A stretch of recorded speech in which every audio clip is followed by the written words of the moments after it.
Right.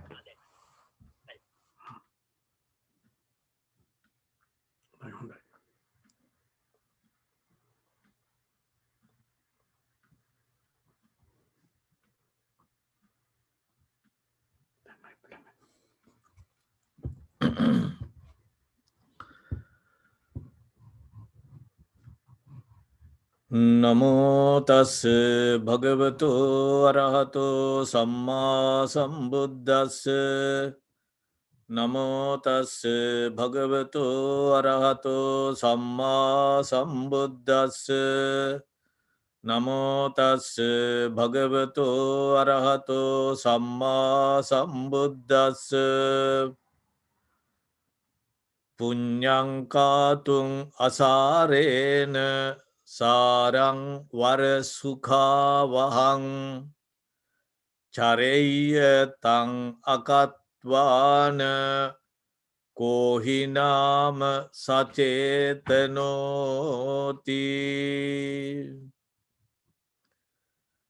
ශ්‍රද්ධාකාමී කාරුණික පින්වත්නි අපි මේ උදේ පටන් කරගෙන යනු ලබන මේ ආගමික වැඩසටහනේ මේ වෙලාවේදී යෙදිලා තියෙන්නේ ධර්මය දේශනා කිරීම සහ මේ අය විසින් ධර්ම ශ්‍රවණය කිරීමයි. උදේ ආරම්භයේදීම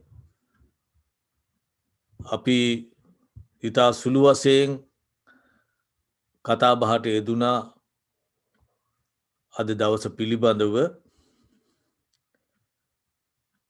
ඒ හැරත් මෙම පුර පසළොස්වක පොහොය දිනය පිළිබඳව ලංකාවාසීන් හැටියට මා හිතන්නේ හුඟක් දැනගත යුතු ඒ කරුණු රාශියක් තියෙනවා. ඓතිහාසික වශයෙන් මේ දවසේ තියෙන වැදගත්කම අපට පැහැදිලි වන්නේ ඒ ඉතිහාසය පිළිබඳව පොඩ්ඩක් හාරා උස්සලා බලනකොටයි.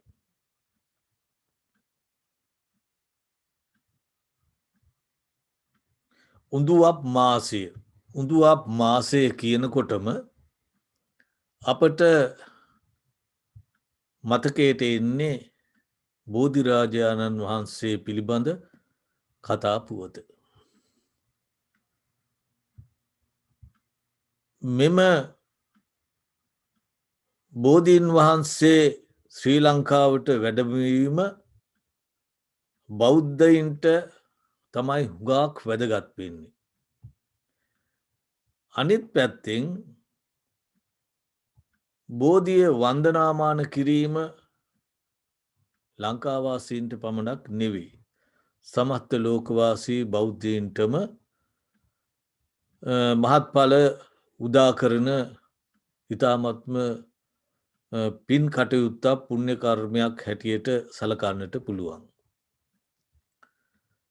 මොකද මේ ඓතිහාසික කරුණු පිළිබඳව විමසා බලනකොට අපට පැහැදිලිවම පෙනෙනවා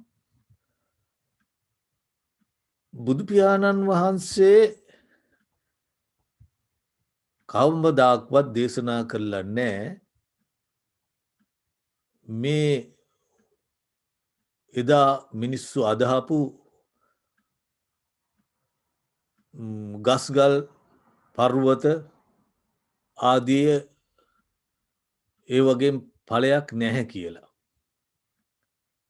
හැබැයි ඒවා නිර්වාණ අවබෝධයට බාධකයක් නැහැ. නිවන් දකින්නට බෝධියේ වැඳලා පමණක් හරියන්නේ නැහැ. නමුත් මෙලව ජය ගන්නට මෙලව අප විසින් සිදු කරවනු ලබන නොයෙක් ආකාරයේ කටයුතු වලදී අපට යම් කිසි ආකාරයක දියුණුවක් ලබා ගන්නට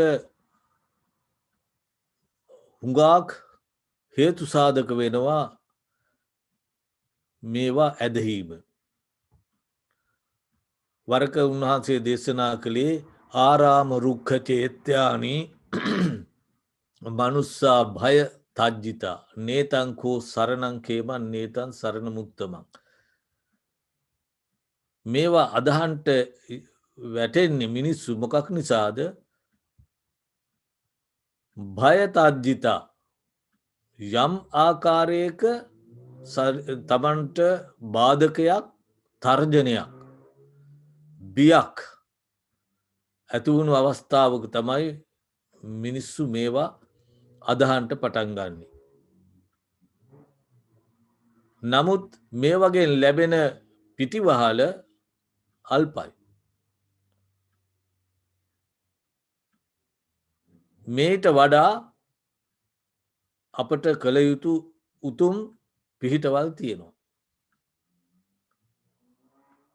ත්‍රිවිධ රත්නයේ පිහිට ඔය හැම දෙයකටම වඩා බලවත් වැඩි. නමුත් කාලාන්තරයක් තිස්සේ යමක් පිළිබඳව භක්ත්‍යාදරයකින් මිනිස්සු අදහනවනම් ඒ නිසා අපට ලැබෙන ශක්තිය හුඟක් වැඩි. දැන් මේ මා සඳහන් කරන අපි බෞද්ධයින් හැටියට ඉතාමත්ම ගරුසරු ඇතුව හඳුන්වනු ලබන බෝධීන් වහන්සේ. එය අපට පමණක් සීමා වෙච්චි දෙයක් නෙවෙයි. මෙහි ඉතිහාසය හාර අවුස්සනකොට බුදුපියාණන් වහන්සේ උපදින්ටත් ඉස්සර ප්‍රාග් ඓතිහාසික යුගයේ තමයි මේ බෝධි වන්දනය පිළිබඳව කරුණු ඉදිරිපත් වෙන්නේ.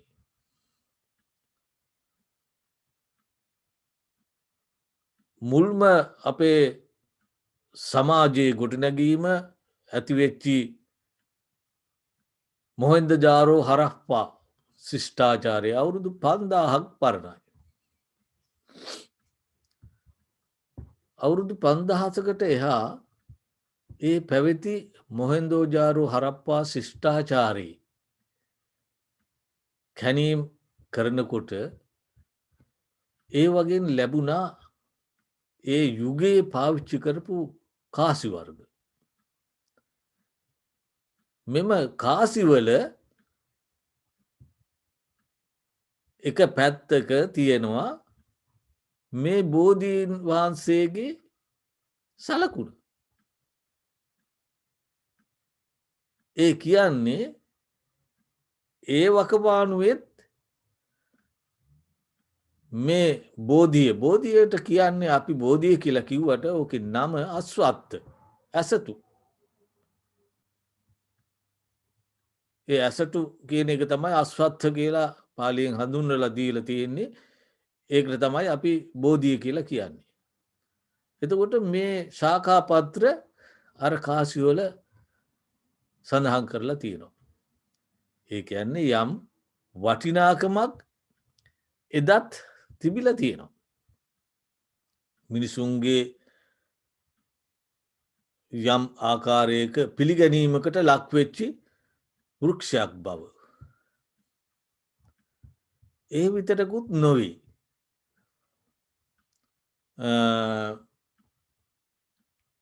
රිග්වේජයේ රුග් යජුර් සාම අතරුවන් කියලා තියෙනවන වේදත්‍රයක් චතුර්වේදයකුත් ගැන කියවෙනවා අතරුවන් එක්කලා. ඒවත් බුද්ධ කාලයට හුඟක් ඇත අතීතයේ ඉඳලා ලියාගෙනාපු ග්‍රන්ථ ඉන්දියාවේ. ලක්ෂ සංඛ්‍යාත මිනිසුන්ට මිනිසුන්ගේ දැනුම් සම්භාරයන් කැටි වෙච්චි ඒ වගේම නොයෙකුත් ආකාරයේ ආගමික මතිමතාන්තරයන්ගෙන් අනූන ඉතා විශාල ග්‍රන්ථ සමුදායක්. ඒ රුග්වේදයේ පවා මේ බෝධීන් වහන්සේ ගැන සැලකුණු නැති වුණත් එහි ඇතැම් සූත්‍ර සූක්ත කියල කියන්නේ ඒ වගේ තියෙනවා මෙම අස්වත්ථ රුකේ හරයෙන් හදාගත්තු හුඟාක් වටිනා කියන දැවමය යම් නොෙක් ආකාරයේ රූප මේවා හුඟාක් වටිනා බව ඒ වගේ සඳහන් කරලා තියෙනවා.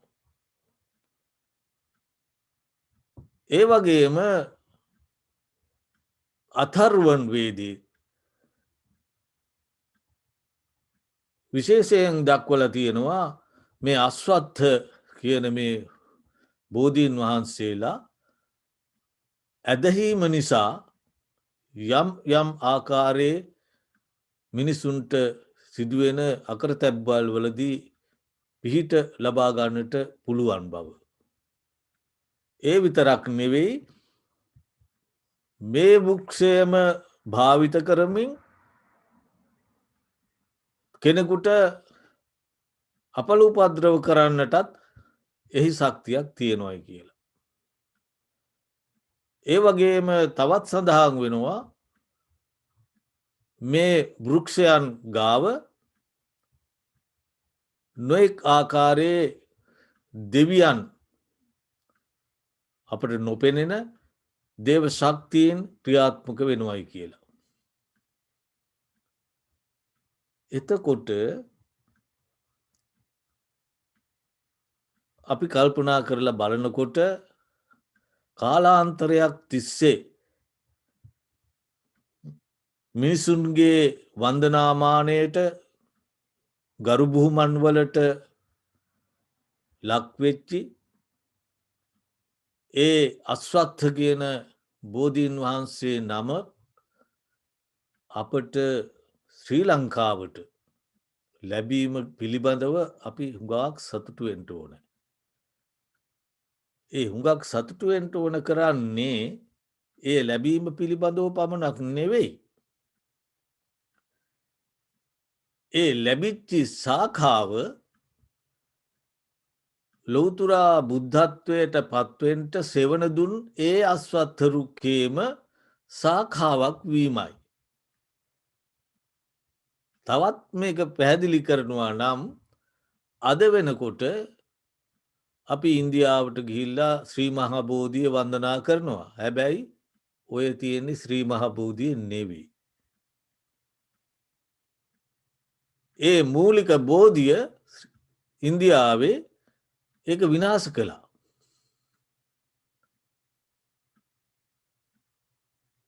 එක්තරා රජකෙනෙකුගේ කාලේ ඒ රජ්ජුරුවන්ගේ දේවිය විසින් මඩුකටු ගහලා බෝධිය විනාශ කළා. ඊට පස්සේ රෝපණය කරන ලද බෝධිය තමයි ඔය දැනට පවතින බෝධිය. ඒ වුණාට පුදුමාකාර භාග්‍යයක් අපට ලැබුණා බුදුපියාණන් වහන්සේ ජීවමානව ඒ වැඩහිටපු ඒ බෝධි ශාඛාවේ බෝධීන් වහන්සේගේ ශාඛාවක් අපේ ලංකාවට ලබා ගැනීමට හැකිවීම. ඒ නිසා ඒ නියම බෝධීන් වහන්සේ පවතින්නේ ශ්‍රී ලංකාවේ. එතකොට මේ බෝධීන් වහන්සේ කොහොමද අපට ලැබුණේ? ඒ ලැබුණු කතාපුවත පිළිබඳවත් ඇත්තටම මේ වෙලාවේදී පොඩ්ඩක් අපි දැනගෙන තියෙන එක හොඳයි. ඔය වකවානුවේ ඉන්දියාවේ මහත් බලයක් අයිත් කරගෙන තිබුණේ චන්ද්‍රගුප්ත රජුරුවන්ට. චන්ද්‍රගුප්ත රජුරුවන්ගේ පුතා තමයි බින්දුසාර. මේ බින්දුසාර රජුරුවන්ට හිටියා හුඟක් දූපුත්තු. සිය ගානක්. ඒ ලොකුම කෙනා තමයි තිස්ස කියලා කියන්නේ. ඒ අතරපර්දාවෙක් කෙනෙක් තමයි ධර්මාශෝක කියලා කියන්නේ. අශෝක. ධර්මාශෝක වුණේ පස්සේ. එතකොට මේ අශෝක තමන්ගේ පිය රජ්ජුරුවෝ රාජ්‍ය කරන යුගයේදීම මෙයාට භාරදීලා තිබුණා අවන්ති දේශය. අපි දන්නවා අදටත් ඉන්දියාව එක ප්‍රාන්තවලට බෙදලා තිබුණේ. එදත් ඒ වගේ ප්‍රධාන වශයෙන් 16කට කොහෙද බෙදලා තිබුණා. සොළොස් මහා ජනපද කියලා ඒවා හැඳුන්වුවා. ඔය අංග, මගධ, කාසි, කෝසල, වජ්ජි, මල්ල, පුත්ත, චේති, කුරු, පංචාල, සූරසේන, අස්සක, අවන්ති, ගන්ධාර, කාම්බෝජ. ඔන්න ඔය කියන නම් වලින් හඳුන්වන ඒ සොළොස් මහා ජනපද එක පුත්තුන්ට බාර දීලා ඒ අය ප්‍රාදේශීය රජවරු හැටියට රාජ්‍ය කරමින් හිටපු වෙලාවක්. අවන්ත දේශය තමයි ඔය අශෝක රජුරන්ට ලැබුණේ. අශෝක පුතාට ලැබුණේ. එතුමා ඒ රාජ්‍ය කරන කාලයේ වකවානුවේ දේවී කියන බිසවක් සමග සරණ පාවා ගැනීම නිසා ඇයට ලැබුණා දුවකුත් පුතකුත්. එයා තමයි ඔය සංඝමිත්තා මෙහෙණින් වහන්සේ, ඒ වගේම මිහිඳු කුමාරයා.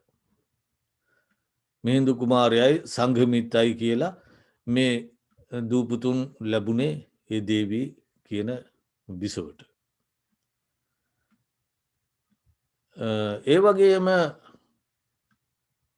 තිස්ස ලොකු වැඩිමහල් රජ්ජුරුවන්ට හිටිය පුතා බින්දුසාරගේ පුතෙක්.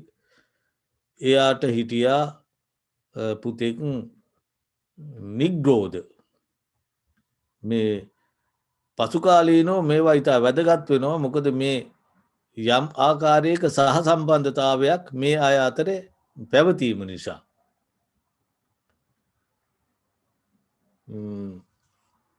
එතකොට ලොකු වැඩිමහලු අයියගේ පුතා තමයි නිග්‍රෝධ. ඔය අශෝක මුල් වකවානුව හුඟක් දරුණු රජෙක්, ප්‍රාදේශීය රජෙක්. එයා රාජ්‍යයට පත් වුණාට පස්සේ එයා තවත් ප්‍රදේශ අත්පත් කරගන්ට සටන් වැදුනා. ඒ නිසාම එයාට නමකුත් පට බැඳුනා මේ චණ්ඩාශෝක කියලා. ඒ අර එක තමා වටේ තියෙන අනිකුත් ප්‍රාන්තයන් යටත් කර ගැනීම නිසා. යටත් කර ගැනීම සඳහා යුද්ධ කිරීම හේතුවෙන්. එතුමා කරපු මහා යුද්ධයක් තමයි ඔය කාලිංග දේශේ. අද හැටියට මං හිතන්නේ දකුණු ඉන්දියාවේ. කාලිංග දේශේ යටත් කරගන්නට මහා යුද්ධයක් පැවතුනා. මෙම යුද්ධෙදී මං හිතන්නේ ලක්ෂ ගානක් මිනිස්සු කරදරයට පත් වුණා. දසදහස් ගානක් මිනිස්සු ජීවිතක්ෂයට පත් වුණා. එතුමා ජයග්‍රහණය කළත් මේ තරම් සංඛ්‍යාවක් මිනිස්සු ඝාතනය කරලා ලබාපු මේ ජයග්‍රහණයේ කිසිම තේරුමක් නැති බව ඒ වෙලාවේදී මේ අශෝකට තේරුම් ගියා. හුඟා කනස්සල්ලෙන් තමයි ඒ වකවානුව ගත කළේ. ඒ ගත කරන අතර තමයි අර නිග්‍රෝධ සාමනේරයෝ දැකලා එක්තරා දවසක බොහොම ප්‍රසාදයට පත්වෙලා ධර්මය පිළිබඳව සොයන්නට පටන් ගත්තේ.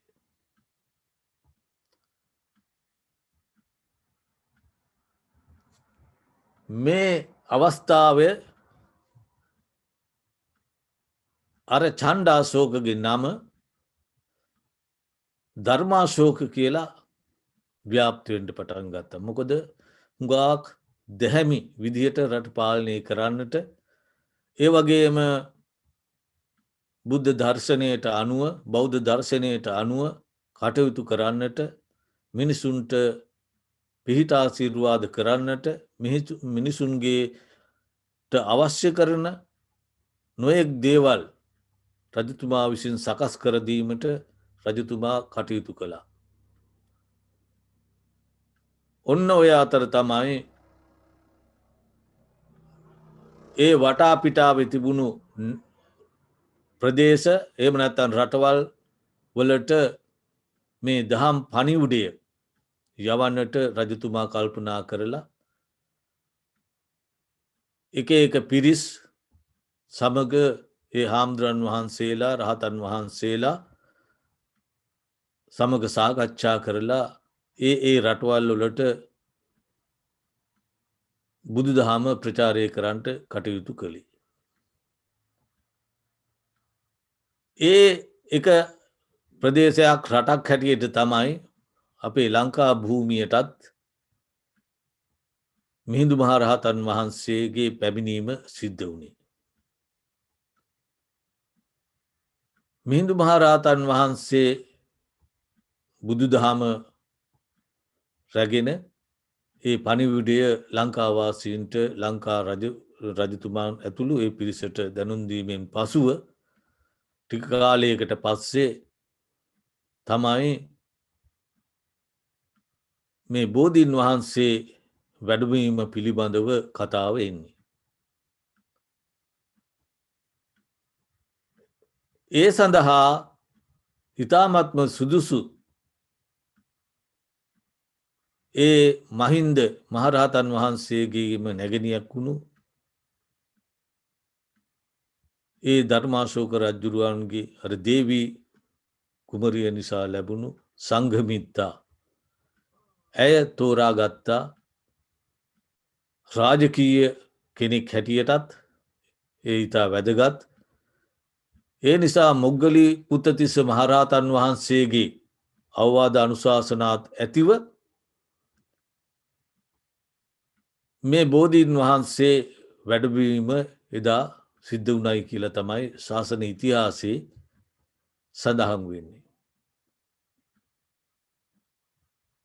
මෙය ඒ ලොවතුරා බුදුපියාණන් වහන්සේ බුද්ධත්වයට පත්වනකොට ඒ සෙවන ලබාදුන් ඒ මුල්ම බෝධයේ පැලයක් නෙවෙයි ශාඛාවක්. මේ පිළිබඳව නොයෙක් කතාන්තර තියෙනවා. නමුත් මම මේ කතාව ඉතාමත්ම කෙටියෙන් මම මේ මතක් කළේ විශේෂයෙන් සිංහල බෞද්ධයෙන් හැටියට මේ තියෙන වැදගත්කම අපි විසින් දැනගෙන තියෙනට ඕන කරන නිසා. අනිත් කාරණය තමයි ත්‍රිවිධ චෛත්‍යය පන්සලක් හැබෑනම් ත්‍රිවිධ චෛත්‍යයන් තියෙන්ට ඕන. මොනාද මේ ත්‍රිවිධ චෛත්‍ය කියලා කියන්නේ? ශාරීරික, පාරිභෝගික, උද්දේශික. එතකොට ශාරීරික චෛත්‍ය කියලා කියන්නේ බුදුපියාණන් වහන්සේගේ පරිනිර්වාණයෙන් පස්සේ ඇතිවුණු ඒ ධාතුන් වහන්සේලා තැන්පත් කරලා හදන චෛත්‍ය. ඒ වගේම ධාතුන් වහන්සේලා තැන්පත් කරලා හදන යම් කිසි දෙයක් තියෙනවා නම් ඒ සියල්ලක්ම ශාරීරික චෛත්‍ය හැටියට සඳහන් කරන්න පුළුවන්. ඒ වගේම පාරිභෝගික කියලා කියන්නේ බුදුපියාණන් වහන්සේ ජීවමානව ඉන්න වකවානුවේ උන්වහන්සේ පාවිච්චි කරපු දේවල්. එතකොට බෝධීන් වහන්සේත් පාරිභෝගික වස්තුවක් හැටියට තමයි සලකන්ට පුළුවන්. උන්වහන්සේ ඒ පාද මූලයේනේ බෝධි දෘම පාද මූලයේ තමයි මේ සම්බුද්ධත්වය ලැබුවේ. ඒ පරිහරණය කළා. ඒ විතරක්ද? සතියක් අනිමිසලෝචන පූජාව සති 7ක් ඒ බෝධීන් වහන්සේ අත නොහැර ඒ වටා පිටාවේ උන්වහන්සේ කාලය ගත කළා. සතිය.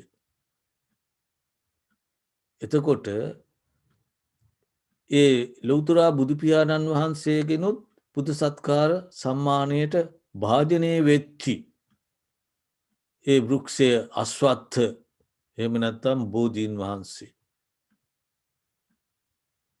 පිළිබඳව අපි කතා කරනකොට දැනගන්නකොට ඒ පිළිබඳව අපට මහත් භක්තියක් ආදරයක් ගෞරවයක් අනිවාර්යයෙන්ම ඇති වෙනවා. ඒ නිසායි අපි මේ පිළිබඳව හාර අවුස්සලා බලන්න ඕනේ කියලා මා ප්‍රකාශ කළේ. ඒ විතරකුත් නෙවෙයි. මේ අය බෞද්ධ ඉතිහාසයේ පිළිබඳව දන්නවා ඇති. ලෞතුරා බුදුපියාණන් වහන්සේ ජේතවනාරාමයේ වැඩවිසෙන කාලේ නොයෙක් ප්‍රදේශවලින් ඈතේ පිට ඉඳලා මිනිස්සු බුදුපියාණන් වහන්සේ ගැන අහලා උන්වහන්සේ දැක උන්වහන්සේ සමග ධර්ම සාකච්ඡාවන් සඳහා දැක ගැනීම සඳහා අඩුම වශයෙන් නොයෙක් ප්‍රදේශවල ඈතේ පිට ඉඳලා මිනිස්සු එන්න පටන් ගත්තා. නමුත් බොහෝ අවස්ථාවන් වලදී ලෞතුරා බුදුපියාණන් වහන්සේ කොහේ හෝ වැඩම කරලා. ඉතින් අර ආපු අය හරිම දුකට පත්වෙනවා. ඒ අය මැසිවිලි නගනවා. අනේ අපි මෙච්චර දුර ඉඳලා මේ 700 ගානක් ඈත ඉඳලා ආයි බුදුහාඳුරුවෝ දැක ගන්නනේ. බුදුහාඳුරුවෝ නෑනේ දැන්. ආදී වශයෙන් මිනිස්සු දුකට පත් වෙලා කතා කරනවා. එක දවසක් ආනන්ද හාමුදුරන් වහන්සේ බුදුපියාණන් වහන්සේගේ උන්වහන්සේට නොයෙක් ආකාරයෙන් උන්වහන්සේ පිළිබඳව සොයා බලාපු ලොකුම ප්‍රධානම හාමුදුරන් වහන්සේ තමයි ආනන්ද හාමුදුරුවෝ කියලා කියන්නේ. මේ ආනන්ද හාමුදුරුවන්ට මේ අහිංසක මිනිස්සු පිළිබඳව හුඟක් දුකක් ඇති වුණා. රහතන් වහන්සේලාට දුක් දුන්නස් ඇති වෙන්නේ නැහැ. හැබැයි ආනන්ද හාමුදුරුවෝ කියන්නේ රහතන් වහන්සේ කෙනෙක් නෙවෙයි ඒ වනකොටත්. බුදුපියාණන් වහන්සේට අප උපස්ථාන කරන්නට ඒ යෙදුනත් උන්වහන්සේ ඒ වෙනකොටත් රහතන් වහන්සේ කෙනෙක් නෙවෙයි. බුදුපියාණන් වහන්සේ පරිනිර්වාණයට පත් වුණාට පස්සේ තමයි ආනන්ද හාමුදුරුවෝ රහත් භාවය ලබා ගත්තේ. ඒ නිසා මේ ආනන්ද හාමුදුරන් වහන්සේ බුදුපියාණන් වහන්සේ සමග මේ පිළිබඳව සාකච්ඡා කළා. මෙන්න මේ විදියට දුර බැහැර ඉඳලා මේ මිනිස්සු එනවා ඔබ වහන්සේ දැක ගන්නට. නමුත් ඔබ වහන්සේ නොමැති නිසා හුඟා දුකට පත් වෙලා යනවා. මේ අයට යම් ආකාරයකින් දැකලා සන්තෝෂ වෙන්නට වත් පුළුවන් විදියක් තියෙනවා නම් මොකක්ද කරන්න ඕන කරන්නේ ලෞතුරා බුදුපියාණන් වහන්සේ කියලා කතා කරපු වෙලාවේ තමයි එහෙමනම් බෝධීන් වහන්සේ කෙනෙක් මේ විහාර භූමියෙහි රෝපණය කරන්න. පස්සේ ආනන්ද හාමුදුරන් වහන්සේ මේ ජේතවනාරාමයේම දකුණු දොරටුව ආසන්නයේ මේ බෝධීන් වහන්සේ නමක් රෝපණය කළා. ඒ රෝපණය කරපු බෝධීන් වහන්සේට කියනවා ආනන්ද බෝධිය කියලා. අදටත් ඉන්දියාව ගියාය දකිින්ට ඇති ජයශ්‍රී මහා බෝධීන් වහන්සේ නැති වුණත් එදා ආනන්ද හාමුදුරුවන් වහන්සේ ඒ රෝපණය කරපු ආනන්ද බෝධිය අදටත් දකින්නට ලැබෙනවා. ඒ නිසා එවැනි උතුම් වූ මිනිසුන්ගේ පූජා සත්කාර සම්මානයන්ට භාජනය වෙත්ති උතුම් වූ අස්වත්ථ කියන මේ බෝධීන් වහන්සේ තමයි අපේ ශ්‍රී ලංකාවට ලැබිලා ඊට පස්සේ නොයෙක් ලංකාව පුරාම පවතින විහාරාරාම වල පාරිභෝගික චෛත්‍යයක් හැටියට රෝපණය කරන්නට යෙදුනේ. එතකොට ඒ තමයි පාරිභෝගික චෛත්‍යය. අනිත් එක තමයි උද්දේශික. උද්දේශික කියලා කියන්නේ බුදුපියාණන් වහන්සේ උදෙසා උන්වහන්සේ උදෙසා කරනු ලබන ප්‍රතිපිළිම ප්‍රතිමා නිර්මාණය ආදී වශයෙන් කෙරෙන යම් කිසි දෙයක් තියෙනවා නම් ඒ උද්දේශික චෛත්‍ය හැටියට සඳහන් කරනවා. විශේෂයෙන් පන්සලක උද්දේශික චෛත්‍ය හැටියට සඳහන් කරන්නේ බුද්ධ මන්දිරය. ඒ නිසා මේ පන්සලක් හැබෑනං ත්‍රිවිධ බෝධියක්ම තියනට ඕනයි කියන මතිමතාන්ත්‍රය එදා පටන් මිනිසුන්ගේ සිත් සතන් තුළ පැවතිය.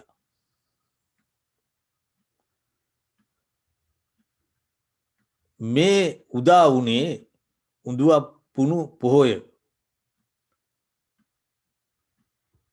එතකොට ජයශ්‍රී මහා බෝධිසාඛාව වැඩමවීම ඒ සංඝමිත්තා මෙහෙණින් වහන්සේ විසින් අපට දීපු මහරජතුමා එතුමාගේ පියාණන් විසින් අපට දීපු ලොකුම තෑග්ග.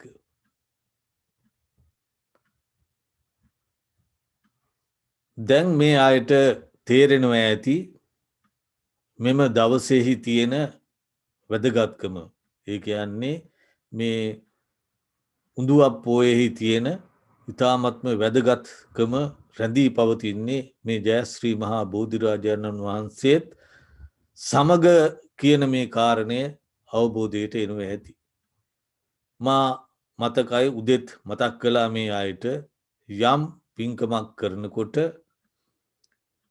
ඒ පිළිබඳව අපිට තියෙන්නට ඕන දැනීමක්. ඒ දැනීම ඉතාමත්ම වැදගත්. මොකද ඒ දැනීම නිසා අපට අපි කරන පින්කමේ ලබාගන්නට තියෙන ආනිසංස ධර්මයන් 100% අපට ලබාගන්නට පුළුවන්කම තියෙනවා.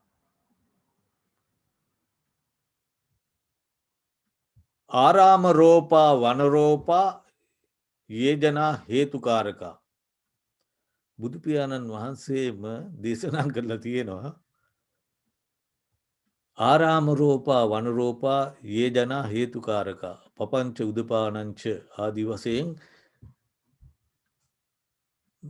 උන්වහන්සේ එක්තරා අවධියක බෝධිසත්ව අවධියේදී පවා ආරාමයන් සකස් කළා. ඒ වගේම ගස්ගල් මේවා සකස් කළා. ඒ වගේම මිනිසුන්ට අවශ්‍ය කරන ගංගාල දොළවලින් එහා මෙහා යන්නට ඕන කරන පාලම් ආදී දේවල් පාරවල් සකස් කිරීම මේ වගේ දේවල් කළා. එතකොට වනරෝපා කියලා කිව්වේ කැලෑවන් වැවීම. එතකොට ඒකෙන්ම පේනවා මේ කොච්චර උතුම් දෙයක්ද මේ වෘක්ෂ වන්දනාව. ඒවා උතුම් දේවල්. සක්විති රජකම පවා ලබන්නට හේතු භූත වන පින්කම්. ඒ නිසා හැබැයි මෙවැනි දේවල් සිද්ධ කරාට ආවට ගියාට මේවා පිළිබඳ දැනීමක් අපි තුළ නොමැතිව සිද්ධ කලාට ඒ වගේ ලැබෙන නියම ආනිසංස ධර්මයන් මං හිතන්නේ අපට ලබා ගන්නට පුළුවන්කමක් නැහැ. ඒ සඳහා අපට ඊ타ත්ම වැදගත් වෙන්නේ දැනුම සහ නැත්නම් ප්‍රඥාව සහ ශ්‍රද්ධාව.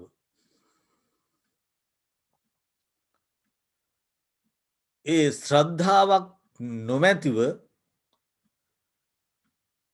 කරනු ලබන පින්කම් වලින් ලැබෙන ආනිසංස ධර්මයන් අල්පයි. නොඑක් ආකාරයේ ධන නිදානයන් ගැන ලෝකයා කතා කරද්දී ලෝතුරා බුදුපියාණන් වහන්සේත් දේශනා කළා ආර්ය ධන 7ක් පිළිබඳව. ආර්ය ධන 7ක් පිළිබඳව උන්වහන්සේ කතා කළා. මොනවාද? සද්ධා ධනං, සීල ධනං, හිරි ඔත්තප්පියන් ධනං, සුත ධනංච චාගෝච පඤ්ඤාමේ සත්තමන් ධනං.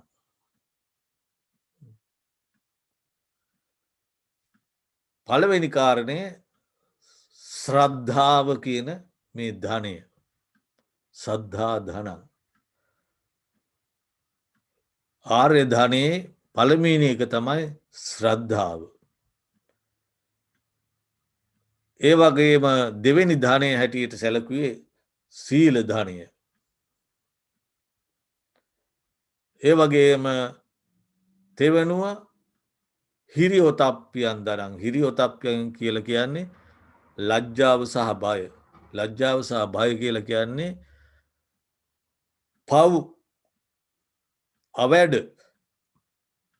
දේවල් සිද්ධ කිරීමට තමන් තුළ ඇතිවෙන්න ලැජ්ජාව සහ බය.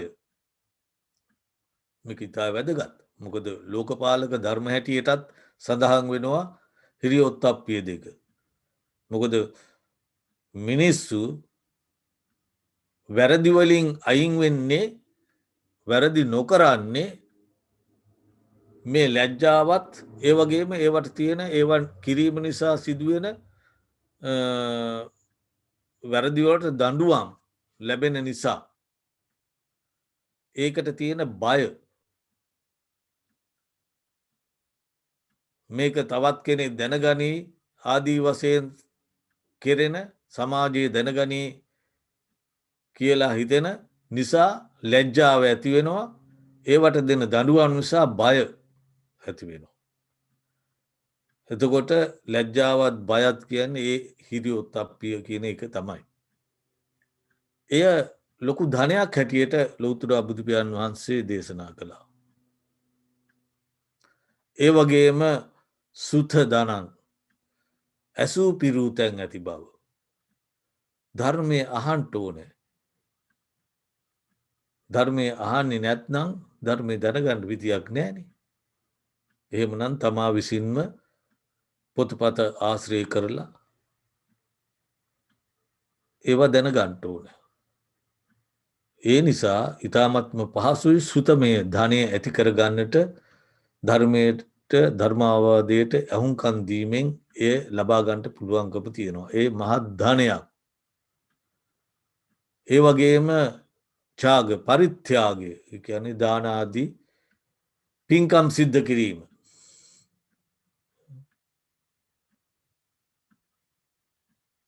කෙනෙකුට අවශ්‍ය කරන යමක් පරිත්‍යාග කිරීම.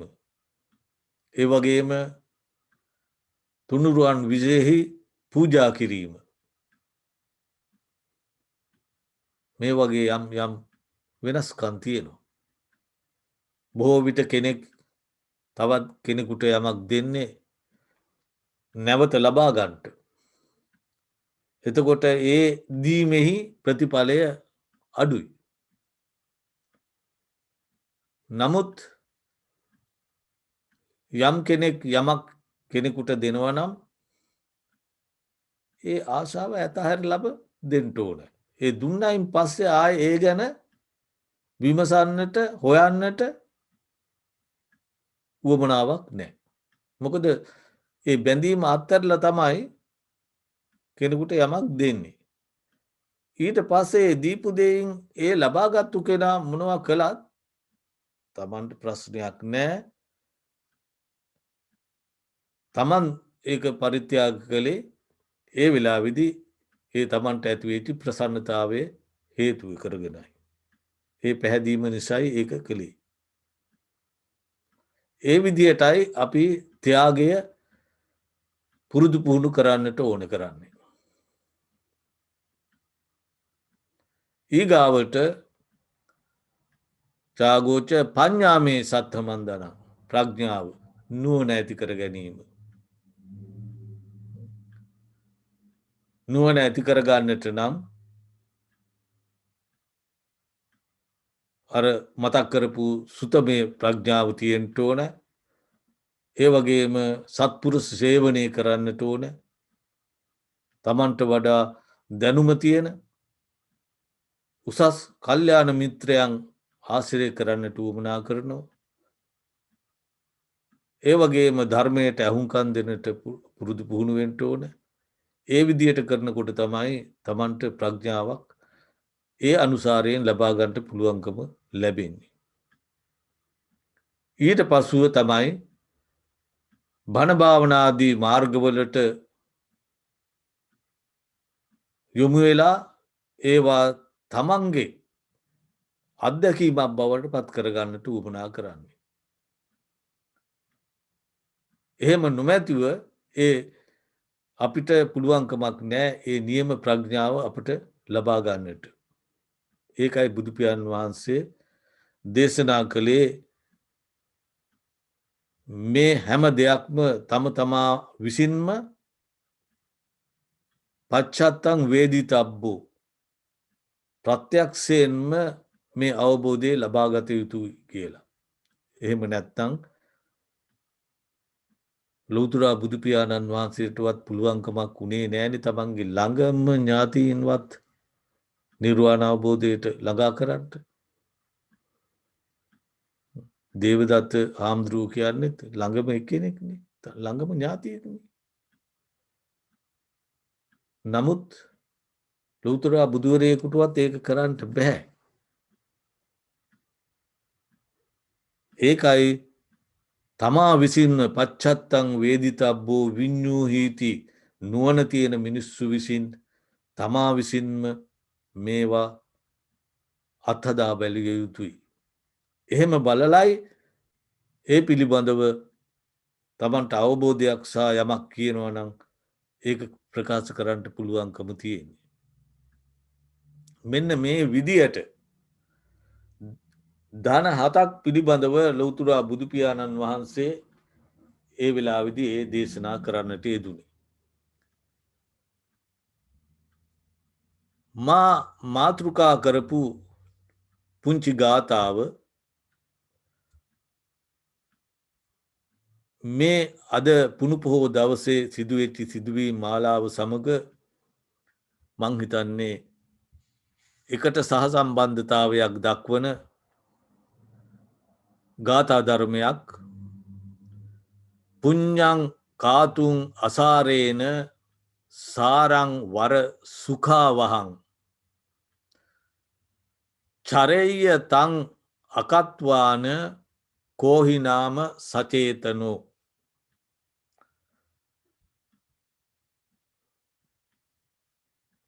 පුඤ්ඤං කාතුං අසාරේන සාරං වර සුඛාවහං. මේ ගාථා ධර්මයේ ඉතාමත්ම සරල තේරුම තමයි අසාර වූ අහක දැමිය යුතු ශරීරයක් අපට තියෙන්නේ. අහක දැමිය යුතු කුණු ශරීරයක් අපි ලබාගෙන නමුත් උතුම් සැප සම්පත් අපට ලබා දෙන ඒ විතරක් නෙවෙයි නිවන් මාර්ගයට යොමු කරන නොයෙක් ආකාරයේ පින්කම් වත් පිළිවෙත් නොකරන සචේතනෝ කෝහිනාම ඒ වගේ උතුම් පිළිවෙත් නොකරන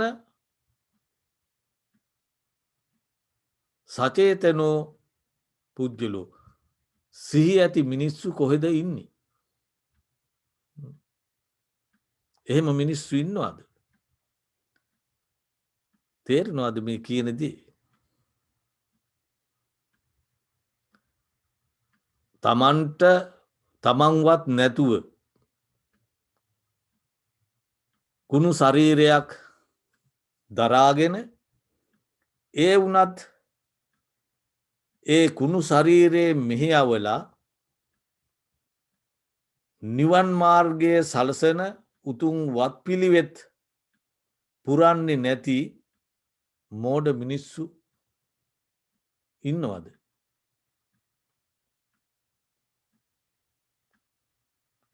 ඒ නිසා අපි තේරුම් ගන්නට ඕනේ වත් පිළිවෙත් වත්මානත් පිරීම් ආදී පින්කම් මේ කුණු ශරීරයෙන් අපි සිද්ධ කරගන්නට ඕනේ මතු සැපත ළඟා කර දෙන නිසා. ඒ විතරක් නෙවෙයි නිර්වාණ අවබෝධයත් අපිට ළඟා කරලා දෙන නිසා මේ කුණු ශරීරයේ මෙහෙයවලා අප විසින් සිදු කර යුතු ඒ වත්මානත් පිරීම් බණ භාවනා කිරීම සීල සමාදානයන් මේවා සිද්ධ කරගන්නට ඕන. ඒවා සිද්ධ කරගන්නේ නැත්නම් ඇත්ත වශයෙන්ම ඒ මනුස්සකමෙන් සිහි ඇති මිනිස්සු කියලා අපට කියන්න පුළුවන්කමක් නැහැ. වත්තන් නපරිපූරෙන්තෝ නසීලම් පරිපූරති. වත්මානත් පුරනකොට අපි තුල තියෙන සීලය නිකම්ම සම්පූර්ණ වෙනවා. ඒකයි බුදුන් වහන්සේ දේශනා කළේ වත්තන් නපරිපූරෙන්තෝ නසීලම් පරිපූරති. වත්මානත් පුරන්නේ නැත්නම් සිල් හරියට පිරෙන්නේ නැහැ කියලා. වත්මානත් කියලා කියන්නේ අපට කරන්න තියෙන ආගමික වශයෙන් කරන්න තියෙන යුතුයකම් සමුදායක්. විහාරස්ථානයකට ගියාම විශේෂයෙන් වෙయ్యාවච්ච වතාවත් ඉටු කරන්නට ඕනේ. මේ වගේ රටවල් වල ජීවත් වෙනකොට නම් හුඟක් ඒවා කරන්නට අපට අවස්ථාවක් ඉන්නේ නැහැ. නමුත් අපි දන්නවා අපි ලංකාව වගේ තැන්වල නම් පන්සලට ගියාම අපි දන්නවා ගිය ගමන් උපාසකම්මා මල්වට්ටිය නැත්නම් දාන ටික තිබ්බා තියලා ඊගාවට යන්නේ ඉදල කොහෙද තියෙන්නේ කියලා බලලා ඉදලා අරගත්තා බෝමළුවට ගියා බෝමළුව ඇමදුවා විහාරෙට ගියා විහාරේ පරමල් ටික අරන් දැම්මා ඒවා සුද්ධ පවිත්‍ර කළා අතුපතු ගෑවා මේ වගේ දේවල් වලට තමයි වතාවත් කියලා කියන්නේ. මේවා අපි පුරුදු පුහුණු වෙන්නට ඕනේ. අපි දන්නවා අපි දැකලත් තියෙනවා සමහරවිට බොහෝ අය බෝධි පූජා තියෙනවා ඒ වගේම මල් පහන් පූජා කරනවා අර දවස් ගණන් වේලිච්චි බෝධි පත්‍ර වැටිලා ඒවා හැම තැනම ඒවා පුරාම පවතිනවා ඒ වගේම මල් ආසනයේ පරමල් පිරිලා ඒවා කුණු වෙලා ගිහිල්ල ඒවා නමුත් ඒ අතර පහනක් පත්තු කරලා මලක් පූජ කරලා තියෙනවා හිතනවාද ඒ වගේ ඒ නියම ප්‍රතිඵලයක් මේ අයට ලැබෙයි කියලා. එහෙම ලැබෙනවා නම් එච්චර ලේසි දෙයක් නෙවෙයි පින කියලා කියන්නේ. ඒ නිසා ඒ යමක් කරනකොට අර ප්‍රඥාව අපට තියෙන්නට ඕනේ. ඒක තමයි වෙయ్యాවච්ච හැටියට ඒ වතාවත් හැටියට බුදුපියන් වහන්සේ දැක්වේ ඒවාට බෞද්ධයෙක් වීම හෝ ඒ වගේම භික්‍ෂූන් වහන්සේ නමක් වීම හෝ ඒවට බලපාන්නේ නෑ. කවරෙක් කොතනක වුණත් ඒ යහපත් කාර්යක් කරනකොට ඒවා ඒ පිළිවෙලකට ඒ දේවල් කරන්නට උවමනා කරනවා. එහෙම කරනකොට තමයි අපි ඒ කරන වන්දනා මානාදියෙන් අපට ලබාගත හැකි උපරිම ආනිසංස ධර්මයන් අපට ලබාගන්ට පුළුවන්කම ලැබෙන්නේ. ඒ විතරක් නෙවෙයි. ඔය අතුපතු ගෑම් ආදී කාර්යන් නිසා තමන්ට ආනිසංස පංචමේ ආනිසංසා සම්මජ්ජනයා සකචිත්තම් පසීදති පරචිත්තම් පසීදති දේවතා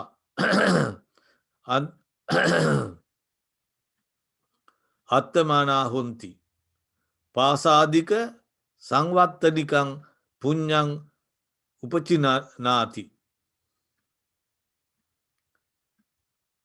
කායස්ස භේදා පරම්මරණං සුගතින් සග්ගන් ලෝකං උප්පජ්ජති.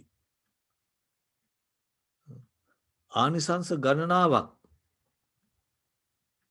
මේ බෝමලු බෝපෙත් ඒ වගේම විහාර භූමි විහාරය ආදී ඒවා හැමදීමෙන් අපට ලබාගන්ට පුළුවන් බව පේනෝ. සකචිත්තම් පසීදති මේක දැක්කහම තමන් පිරිසුදු කරලා යුරුණාට පස්සේ අර තිබුණු හැටි තමන්ම නිදන්නේ ඊට පස්සේ දැම් ඒක පිරිසිදු කරලා බැලුවට පස්සේ තමන්ටම තමන්ගේ හිත පවිත්‍රතාවයට පත්කරගන්ට පුළුවන්කම තියෙනවා. ඒ වගේම පරචිත්තම් පසීදති මේක දැකපුහම වෙනත් කෙනෙකුට වුණත් ඒක දැකලා හිතේ සතුටක් ඇති කරගන්ට පුළුවන්කම තියෙනවා.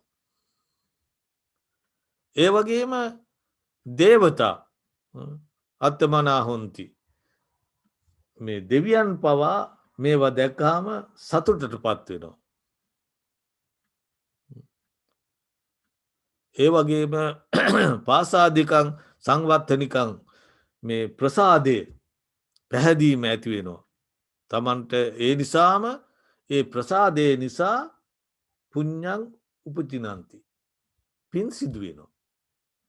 ඒක දකරනවා දැකලා සතුටු වෙනවා දැකලා ඒ සතුටු වෙලා ඒ ප්‍රසාදය හේතුවෙන්ම තමන්ට පිනක් සිද්ධ වෙනවා. ඒ විතරක් නෙවෙයි අවසානයේ කායස්ස භේදා පරම්මරණා සුගතින් සග්ගන් ලෝකං උප්පජ්ජති.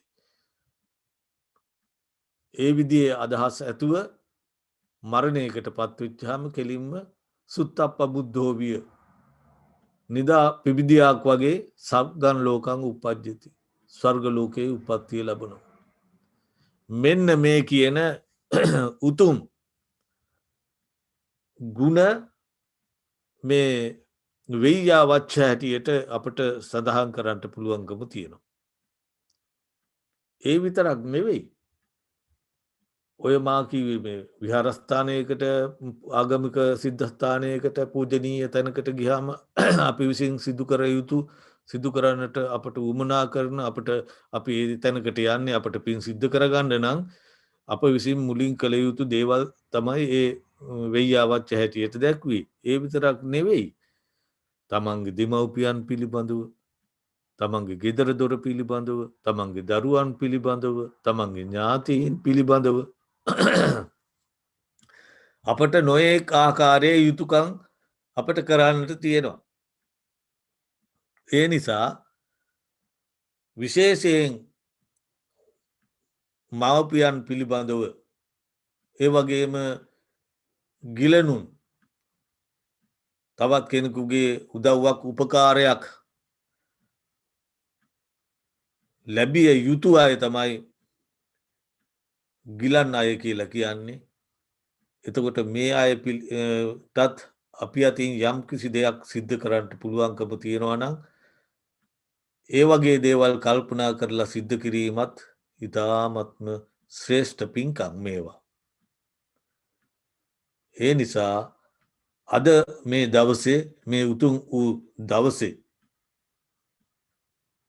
මේ අය සන්තෝෂවෙන්ට ඕනෑ උදෑසන අෂ්ටාංග සීල සමාධානය ඒ වගේම දස සීල සමාධානය පංචසීලයේ සමාධන වෙලා ලොවතුරා බුදුපාණන් වහන්සේ වෙනුවෙන් කෙරෙන්නට තියෙන අපට කරන්නට පුළුවන් ඒ පුද පූජා සත්කාර සම්මානයන් සිතකාය වචනය කියන මේ ද්වාරත්‍රයම මෙහෙවල අප විසින් මේවට සහ සම්බන්ධ වෙලා ඉෂ්ට සිද්ධ කරන්නට යෙදුණා. මේ වෙලාවේදී මේ සුළු ධර්මාවවාදයකට ඇහුම්කන්දීලා තමන්ගේ සිත් සතන් ප්‍රසාදයට පත් කරගෙන ඒ ප්‍රසාදය නිසා පැහැදීම නිසා පිනක් සිද්ධ කරගන්ට අපට පුළුවන්කම ලැබුණා. අවසාන වසයෙන් කල්පනාවට ගන්ට අප විසින් මේ ඉෂ්ට සිද්ධ කරගත්තා වූ මේ උදාර පින්කංවලින් ජනිතයේ ආනිසංස ධර්මයන්ගේ බලයෙන් ශක්තියෙන් මේ හැම කෙනෙකුටම සිතක් සාන්තියක්ම සිද්ධ වේවා. මේ හැම කෙනෙකුගේම ජීවිතය වාසනාවන්ත භාවයට පත්වේවා. ඒවගේම කරදර හිරියාර බාධකාදී සියල්ලක්ම දුරුකර ගැනීමට අප විසින් සිදු කරගත් මේ පින් අපට හේතුවේවා. අවසානයේදී අපි ප්‍රාර්ථනා කරන බෝධියකින් නිර්වාණ ධර්මය සාක්ෂාත් කරගැනීම සඳහාත් මේ පින් අපට හේතුවාසනා වේවා කියල සාදු කියල පින් අනුමෝදං වෙන්න. එත්තාවතාච අම්මේහි සම්භතම් පුඤ්ඤ සම්පදං සබ්බේ දේවා අනුමෝදන්තු සබ්බ සම්පත්ති සිද්ධියා.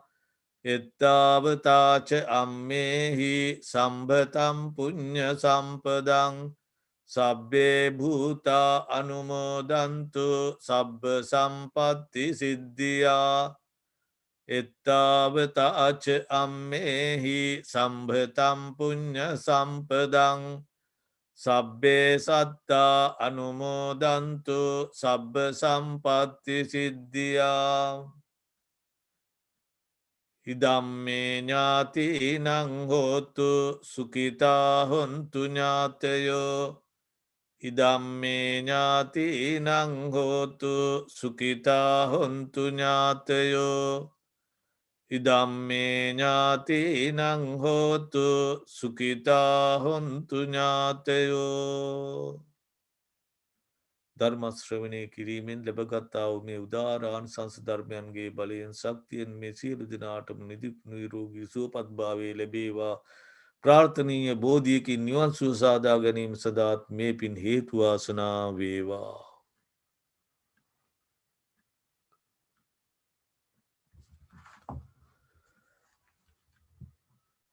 දැන් විනාඩි 15ක පමණ විවේකයක් තියෙනවා. එයින් පස්සේ නැවත ධර්ම සාකච්ඡාවක් ආරම්භ වෙනවා.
Good afternoon, everyone.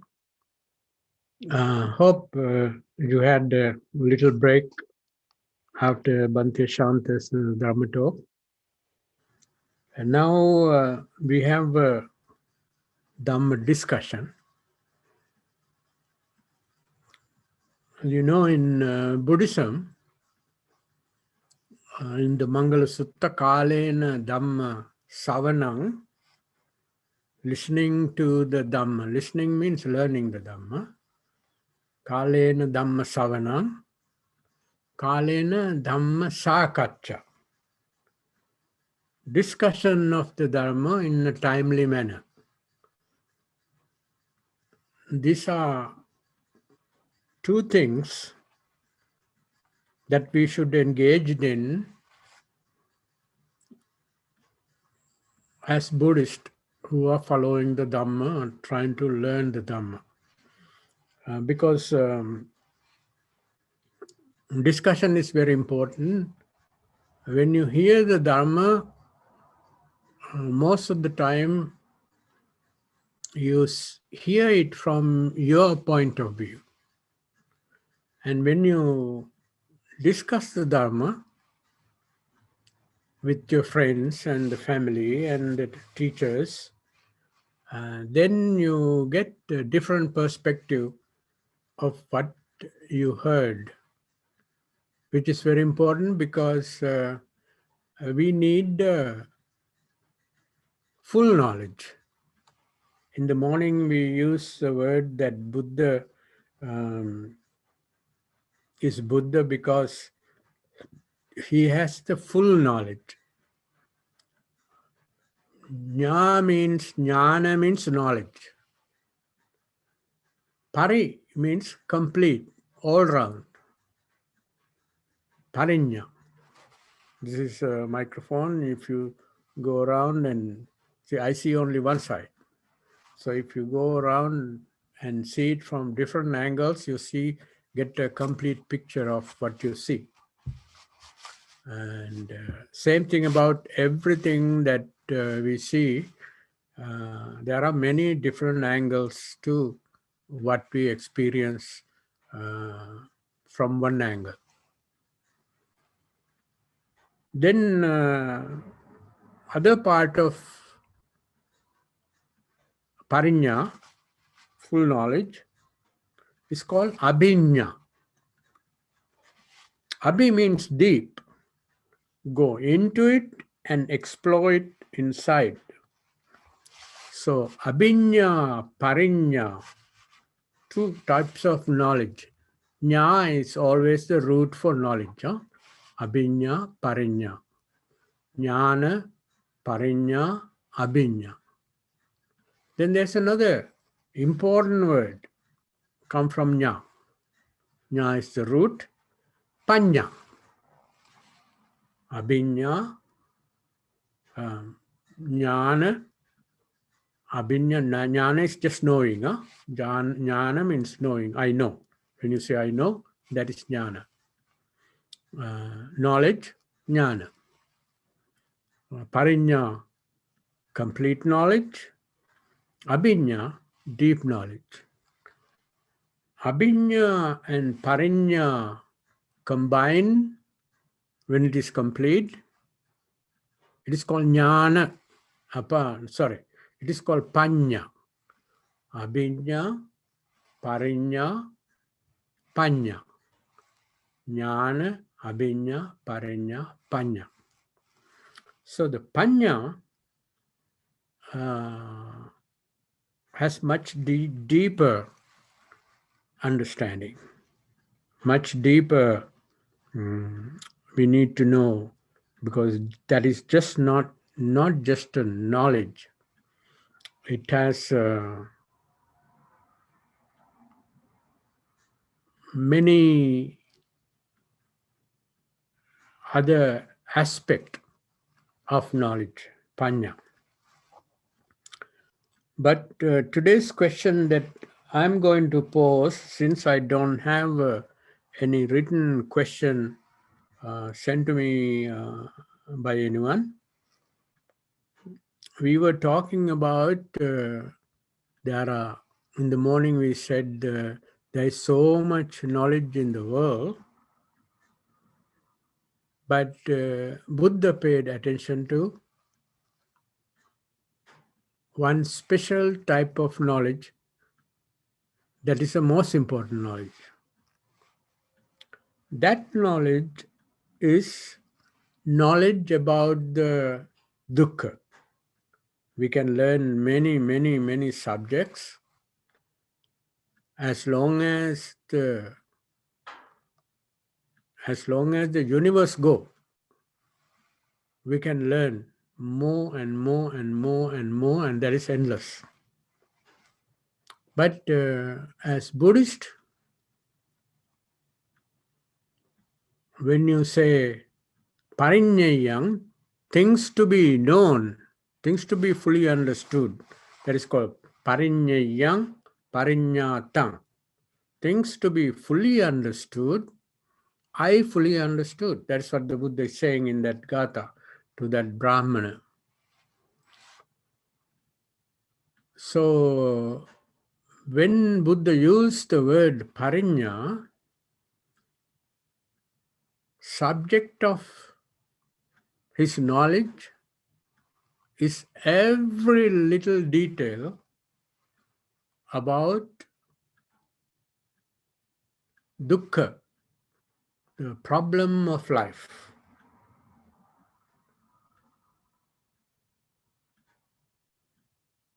That also so much what causes us to be sad, frustrated, to have fear, to dissatisfactoriness, all about suffering. Is the knowledge about suffering, everything about suffering, but word suffering is very limited compared to the word dukkha.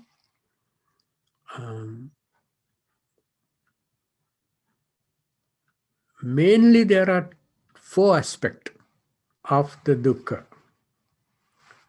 When you look at dukkha, what is dukkha? And what does it do to us? Why it is so dangerous? Why it is something that we should completely avoid? All that is part of the first part of the dukkha. Second part of the dukkha that we have to know is where does it come from? Is it caused by some divine spirit up in the heaven or some place, some universal being who is a creator, who is God? Is where it is coming from?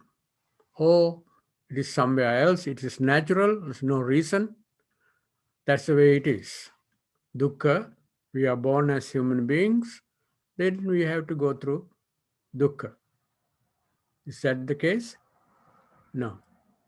Where does the suffering come from? What is the thing that arise and stay together with suffering? And that is the tanha. I normally translate the word tanha as self-centeredness, but many translators translate it as craving and greed and desire and all these things. But I like the word self-centeredness because that encompasses all these meanings. So you have to know dukkha and the cause of the dukkha. Cause is not the case. Buddhist word is samudaya. Sam means together. Udaya means arise.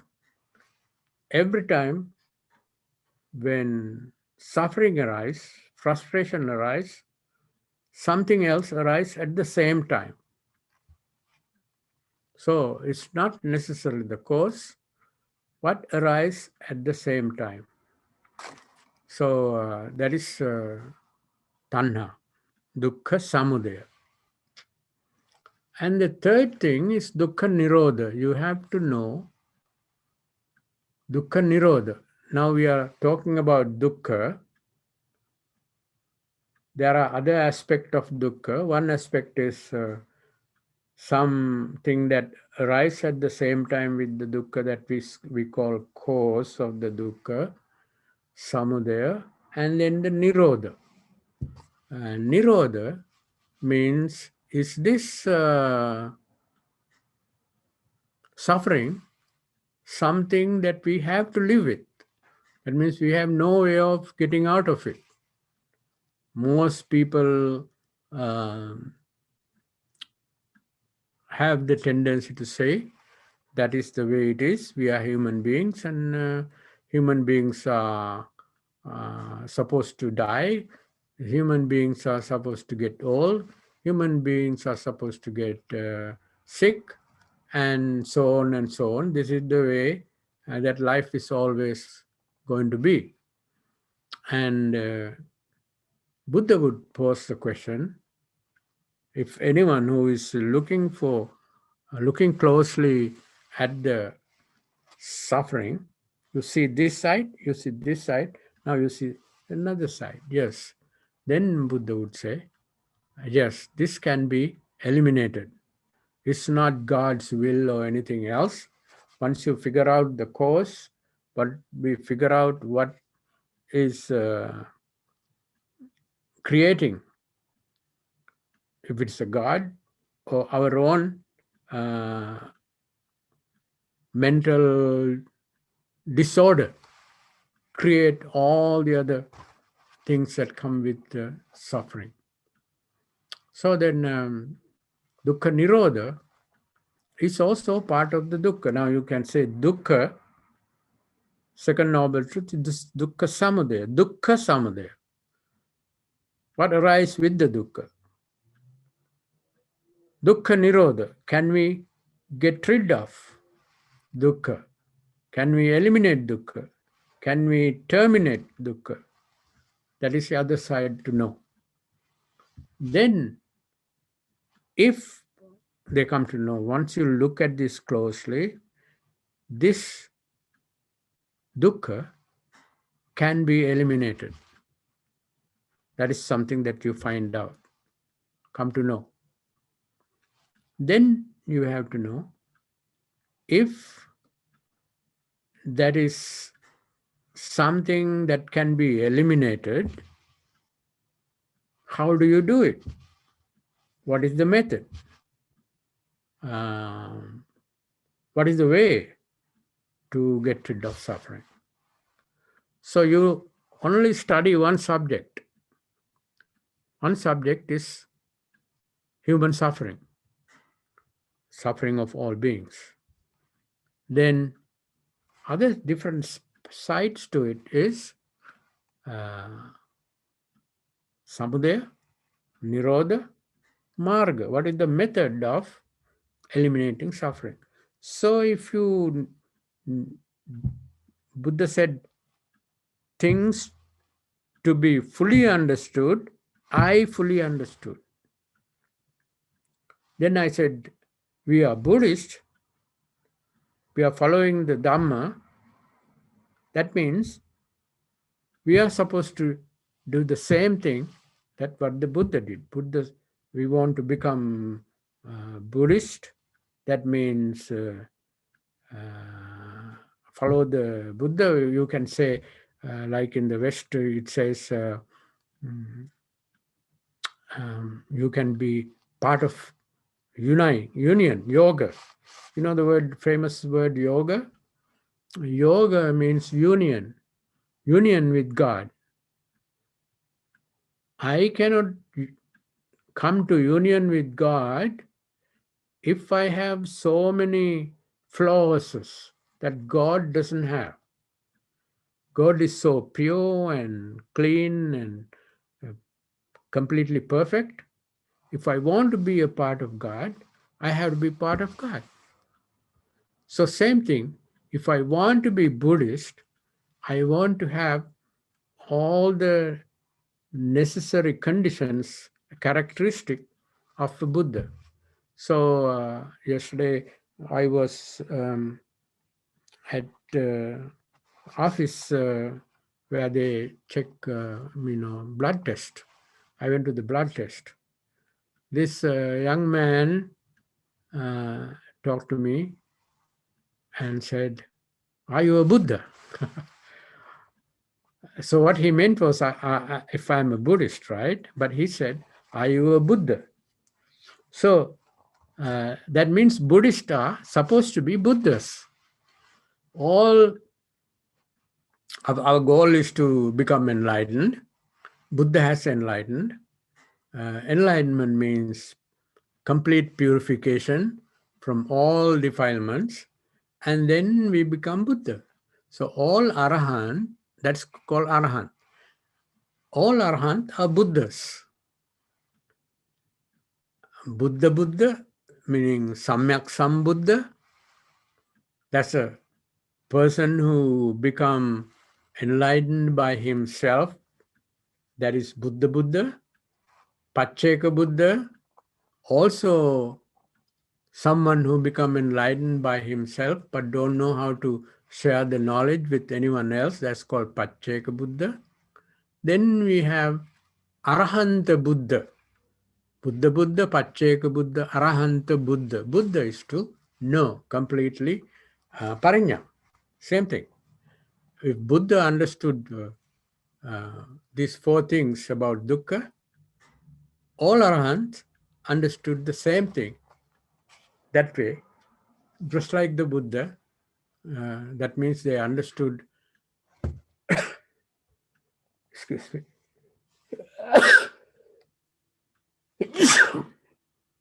they understood Four Noble Truth just like the way the Buddha understood.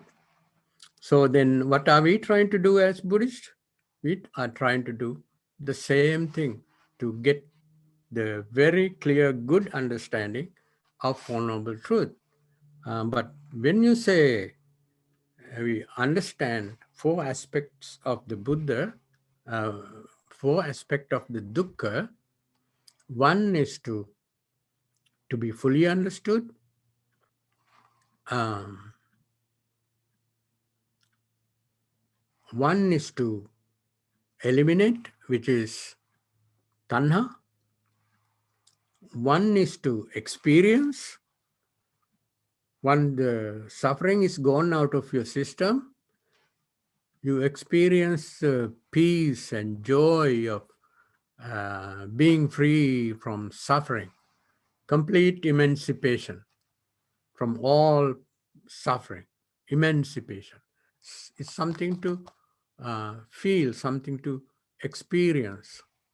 And then fourth noble truth is something to be practiced. Eightfold path is to be practiced. So, but all what you did was understood one thing, suffering, all different things. So parinya means full understanding of what is to be understood. What is to be understood in the world is dukkha. If you understand dukkha completely, there is nothing else in the world that you need to know. That is why Buddha said, this is the thing that you have to understand. So Buddhists are not looking for how this problem created in this country and how this particular um, president or the politician solved that problem, and all these things that related to uh, other things, including all the sciences. All the sciences discover so much knowledge, but none of those knowledge help us to be free from suffering, which is the biggest human problem is suffering, and none of those knowledge don't help us to overcome suffering. That is why Buddha said, okay, I would tell you that most important knowledge is this knowledge. Once you have this knowledge, all the other knowledge become irrelevant to you, irrelevant to anyone when this problem is solved. So that is what we call things to be known, things to be understood, things to be fully understood. Okay, things to be deeply understood, abhinya. Things to be understood through insight is not a good word, wisdom is not a good word, panya is the only good word. Panya. Panya is a type of knowledge that has also many other aspects. One of the aspect of panya is to be able to see the cause and effect relationship. Cause and effect relationship of things related to life. You can see the cause and effect relationship of anything in the world. That's what the scientists are doing. When you know the cause and effect relationship, you can change the cause and change the effect. You can create a new cause and create something new. But in this case, you see the cause and effect relationship of things related to life, and about life, we can also create things new, which is complete freedom that we didn't have. We created it because we knew the cause and effect relationship. And once you know the cause and effect relationship, and then you need other things, what you need to change the cause and effect, and those are causes and conditions. Causes and conditions, you see, change the conditions, and you create something new. Or you can eliminate something that is already existing by knowing the cause. This light is here, and if you know that the bulb is part of the light, or if you know the electricity is part of the light, you cut off the electricity, or the wire that is connected to the bulb is cause of the electricity, you cut off the bulb, and you get rid of the light in this room. But also, if you want to create light, you do the same thing by using the knowledge of cause and effect. But that is not prajna, that is just intelligence. All the scientists are very intelligent people, and that knowledge is knowledge, great knowledge, that they discovered a very important knowledge that is necessary for ordinary life. But panya is cause and effect relationship, the knowledge of cause and effect relationship of eliminating suffering. But first of all, do we understand what suffering is? Now, people like us, we always use that we are experiencing too much suffering, and therefore we have to get rid of suffering, and that is what the Buddha discovered, and all this. But do we have any knowledge about what suffering is? No. We have very, very little limited knowledge about suffering until we explore through the whole process of understanding, looking at the causes and conditions, looking at the fact that it can be eliminated, or are we going to suffer forever? There is no way to escape, and you have to find out that. And then, what are the things that we can use to eliminate suffering? What are the methods? What are the ways of doing it? So all these are part of suffering, but first of all, we have to understand the first noble truth, which is called suffering. So we, until we deeply explore for a long time, we only, all of us, who is not a Sotapanna, who is not a Sakadagamin, who is not a Nanagamin, who is not Arahant, know so little about what suffering is. So this is about parinya. Okay, one more thing. Okay, so then panya, we are talking about panya. Panya I translate as emotional maturity. Emotional maturity is basically coming from knowing the causes and conditions related to life. For example, the little child is playing with his brother or sister, siblings, and one of the brothers or sisters want to play with this little boy's toys, but this little boy or girl get really furious and angry and don't even let the sister or other little brother touch his toy. You can call it selfishness, you can call it so whatever you want to call. But basically, that is absence of panya.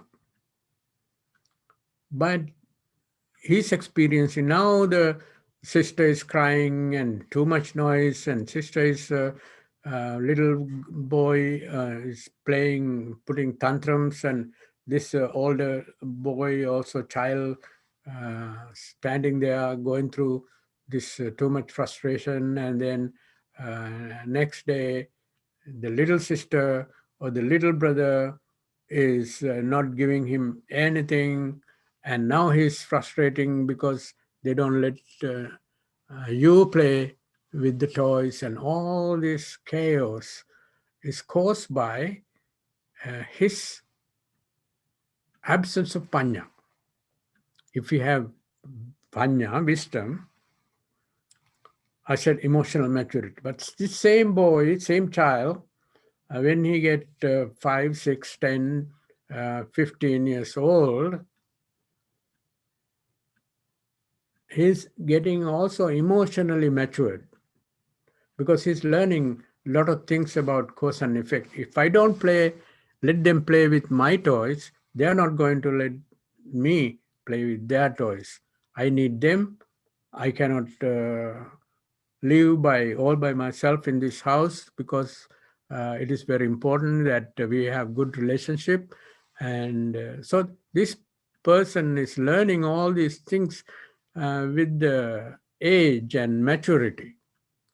What this person is seeing is the cause and effect relationship of my sister and my little brother playing with my toys. But there's another boy who immediately let the brother or sister play with his toys. That person is much matured. So everybody's happy at the time. So he's happy that your toy is used by your little sister. He's happy. Your little sister is happy that your brother let you play with his toys, and nothing is end of the world. So they are enjoying the time. That boy who naturally knew that it is okay for my little sister or my little brother to play with my toys is maturity, emotional maturity. And most of us have a lot of problems sharing. Practice of sharing is a result of prajna, result of wisdom. But this wisdom is not the regular wisdom. Um, Whatever you share with others is a result of your emotional maturity. But I know some people have the important things that they discovered for their own success, and when somebody else come and ask you little advice, you don't want to give the advice because you don't want your somebody else use your knowledge and be successful. You can call it jealousy or whatever the things, but you don't do it because he's not emotionally mature.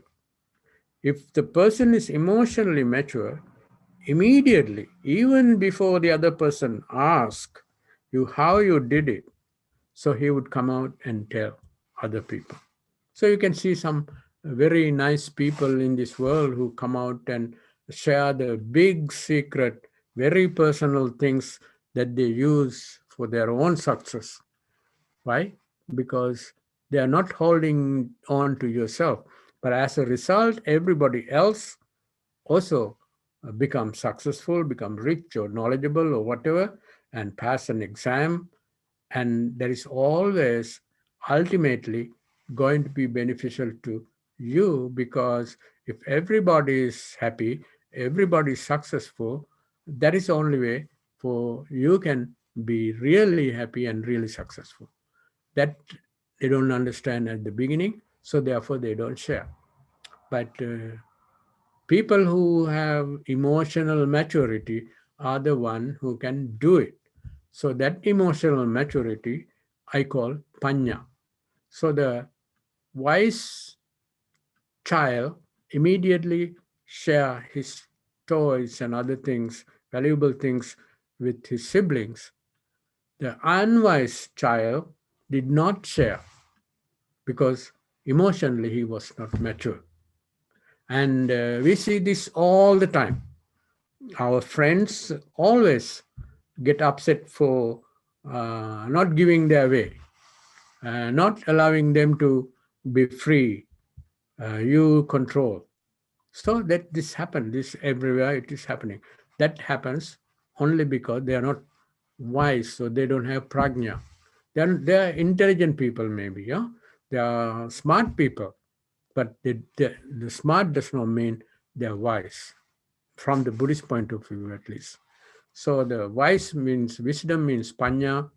Panya is something much more uh, greater than any other basic knowledge that you have. But this person is subconsciously or consciously know that if I share and if everybody's successful, everybody's happy, uh, that's the way I can be happy. So that's the way ultimately I can be happy. So that is why that knowledge is the one that lead him to practice sharing. Okay, so if you are here participating, you could ask questions, but uh, even with Zoom, we are not talking to, we didn't have the practice. Somehow in the Dhamma discussions at the temple, we always have back and forth questions. So today this part is about the Dhamma discussion. We brought some point to be discussed from the morning. I mentioned that Buddha said that things to be understood, I understood. Things to be fully understood, I fully understood. That's what the Buddha said. I said in the morning. And now this is what is to be understood is the one part of this discussion. So what is to be understood is actually the person who is becoming enlightened. You know the Vipassana meditation, no? Vipassana meditation is all about understanding your life. How do you understand your life? By looking at your life. Vi means turn around, Passana means seeing. So the turn around and seeing yourself. You start from the body, Kayanupassana, then your back pain and your neck pain and your headache, you can so easily you can pick up. So you look at those things which are not slightly subtler than the body. Body is very easy to look at, and then the Vedananupassana, then Chittanupassana. You look at the emotions come and go, and Chittanupassana means all the emotions arising and disappearing and all kinds of things that happen related to you look at your own life using one tool. That tool is called mindfulness, sati. Sati is the one that you use to turn your mind around and look at much subtler arising and passing away of emotions. Okay? So then Kayanupassana, Vedananupassana, Chittanupassana, Dhammanupassana. Looking at your life according to the Dhamma. What is the Dhamma? Ultimately, this person is seeing when this emotion arises, my body feel like this, and again, there's another emotion that follows immediately after this emotion. Every time when this emotion arises, there's this emotion. And then every time when this happens, I have the little pain in chest area and some headache or something. So you see the cause and effect. And ultimately, Dhammanupassana means seeing the what is called suffering. Four Noble Truth. The person who be completely successful in practicing insight meditation ultimately see Four Noble Truth just like the Buddha saw that we never have seen before. We never have seen as now. So, Kayanupassana, Vedananupassana, Dhammanupassana, Chittanupassana, Dhammanupassana are the last subtlest thing that this person who practice Vipassana meditation to understand oneself, the last thing they understand is the Four Noble Truth. What is the dukkha? When dukkha is there, what is necessarily there?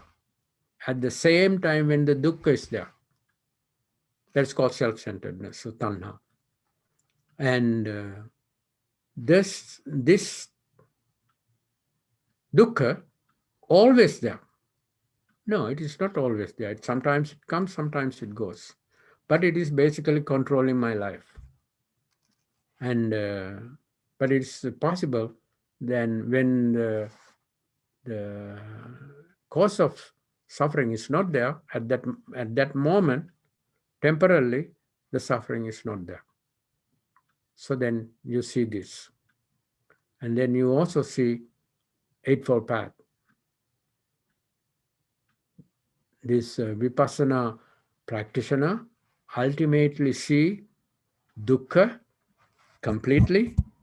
When you see the dukkha completely, you see the dukkha satya, samudaya satya, nirodha satya, marga satya. See 4 aspects of dukkha. This person who practice Vipassana meditation ultimately see. So this is the goal of Vipassana meditation. But nowadays, Vipassana meditation is practiced um, just as a fad. So they have no idea what the goal is. They never reach the goal. They never come close to reaching the goal. They are always going through all kinds of subtle suffering constantly without knowing even where it is coming from. So that is a Vipassana meditation that Buddha taught, Satipatthana Sutta. In the end, what is happening is understanding what is to be understood. In the Chitta Anupassana, you understand how emotions arise and pass away. That is not the goal of Buddhism. Goal of Buddhism is to understand this whole Four Noble Truth, that is the complete understanding of what Buddha calls suffering, not what you and I call suffering. My little headache is suffering. Then all the other problems I'm getting, all is suffering. That is how we see. My mother died, my brother died, my sister died, and everybody dies, and I'm still here. And those are part of suffering. And I'm going to die soon too. I'm getting old, but that's not what actually suffering is. It's much more subtler. You only understand at the highest level of enlightenment. So you see that there are some other enlightened people during the time of the Buddha became enlightened without practicing any vipassana meditation. That's what we see. They listen to the Buddha's teaching. Halfway the teaching, Dhamma talk is going. This person is realizing something that a Buddha would realize. And they will be called, in the end of the Dhamma talk, 1,000 people became enlightened. That's what we heard when you read the sutras. What happened? Did they practice vipassana meditation while the Buddha is giving the Dhamma talk? No. But they have all the necessary knowledge that they have developed through many, many lives, and they are very mature. That's the word, mature. Mature. And all what they need was the last main point that they need to put together. And when that entered into your system, meaning your understanding of things that you have now, everything immediately become bloomed. So they became enlightened in matter of 15, 20 minutes. And people practice vipassana meditation for 10, 15, 20 years, but nothing happened. Why? The maturity was not there. So we are trying to develop the maturity, which is insight, that was not done correctly, and it takes a long time. So a lot of people listen to the Buddha. A lot of people meditated during the time of the Buddha with the other monks and nuns and lay people, but they are still roaming around in the samsara here and the heavenly worlds and Brahma worlds and other places, but they are still stuck in the samsara, means world of suffering. Samsara means world of suffering. So they are stuck in the samsara because they didn't have the right amount of emotional maturity, I would say, prajna. If they didn't have prajna, you don't have. Then when the Buddha speak, if you have prajna, you can hear him so clearly, and not from your point of view. You can hear it from the Buddha's point of view, because you have some level, highly developed level of prajna. It's not what you want to hear. You hear what the Buddha is saying. But otherwise, when we hear a talk, even Dhamma talk, given by a monk, You hear what you want to hear, not what is taught in the Dhamma. So that is the end of the time. And what is the next thing that we have to? The Dhamma discussion is complete now. Huh? And if you have questions, these are a little bit heavy duty Dhamma discussion today, but there are a lot of light questions people have. And last few days ago, I had discussion with my high school classmates, and one of the questions was that everyone dies, are going to reborn, or some of the people die, go to reborn. That was a question. So these are light questions, but are very important questions for them. And so I didn't have enough time to discuss too much about it at that time, but we discuss it. So then there are a lot of day-to-day questions that we have. And if you send me questions next time, then we can discuss those questions. But this question that I pose myself, what is parinya? What is the things that need to be fully understood? That is the question today I posed myself and I answered. And if you if you have any questions still, please question me. But remember, we talk about dukkha. We want to overcome dukkha. We are Buddhists to be free from suffering or dukkha. But do we know what dukkha is? That is the question. Okay, thank you. And think about it. And so Dhamma discussion time is finished. And we have meditation at 3:15. This is the time that we have to have Dhamma discussion. Okay. No, meditation. So now we sit for another few minutes, and then we have a short break in 20 minutes, 25 minutes. That is 3:45. And then the evening Buddha Puja is at 4 o'clock. And then 4:30 is Great Blessing. Great Blessing is always 3 sutras: Mangala, Karaniya, and Metta. These are the 3 main sutras that is called Mahapirita, or the Great Blessing. And today there's another event going on that we are supposed to participate, but we are going to participate later. That is every monk in every United States temples in the United States are reciting Ratana Sutta one time each month. Started at 5 o'clock in the morning today in New York, and it is going on, and it's going from different states. There are many, many temples. When I first came, there was only one temple and 2 monks. One was my teacher, who was Venerable Dikvila Piyananda, who started the Washington Buddhist Vihara. And then he invited Venerable Dr. Gunaratana, who is 92 some years now, who is in West Virginia Meditation Center. And those are the 2 monks lived in the United States when I came.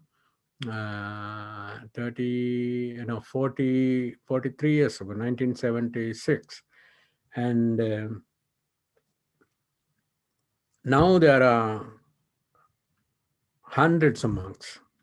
So we are going to recite today Ratana Sutta 108 times. We have enough monks to recite 108 times by each monk. So that's a good news about Buddhism in America. We have many temples, we have many monks, and to share the Dharma with others. And today you can go to Dharma Vijaya Buddhist Vihara YouTube and participate in that one also. In the end of the evening, Sacramento Temple, Bhantishanta and myself are concluding that recitation mainly for the purpose of um, uh, minimizing the effect of coronavirus and also to bring all of us Happy New Year for year 2021. These are the two reasons that they are doing this. Dharma Vijaya young monks are the one who is organizing it, and they are connecting their YouTube and Zoom with each temple everywhere in the United States. And so now it is going on. We cannot participate since the morning, but we will join them, I think, around 7. So we finish our day retreat about 5, and then we have a little break, and then we join them, and we conclude the recitation from Sacramento. So I will be the one who is thanking everyone for putting this very historical event. And because everyone in the United States get to see the faces of all the monks in different temples, starting from Washington, D.C., New York, and we then come to Oklahoma and Ohio and all these different states, except few states. And now almost every state have some temple. Okay, so good. And now our time for meditation is diminishing, but let's sit quietly for a few minutes. Huh? Just like in the morning, take a deep breath or two and try to relax your muscles. And you can also always, you can stretch a little bit uh, because when you're sitting in one position for a long time, it is good to stretch properly before we sit. And now you can uh, exercise your neck a little bit, exercise your shoulder a little bit, and do other things to rest your back. And then we settle down and keep our back straight and very lightly close our eyes. Some of us even like to select a little spot in the front instead of totally closing the eyes. You keep your eye on that spot that you picked before you start sitting. So you can do that. That means your eyes is still open, but you are trying to focus your mind on something that is not visual.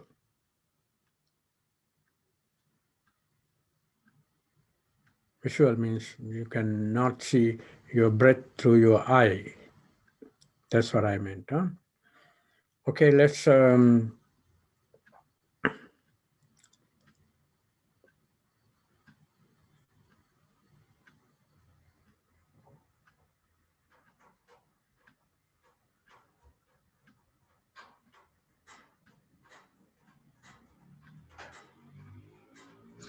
please focus your mind on your breath for a short time, and then we switch to something else.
We are focusing on our breath, Anapanasati. This focus on the breath can be developed into Kaya Gata Sati, Kaya Anupassana, that becomes mindfulness.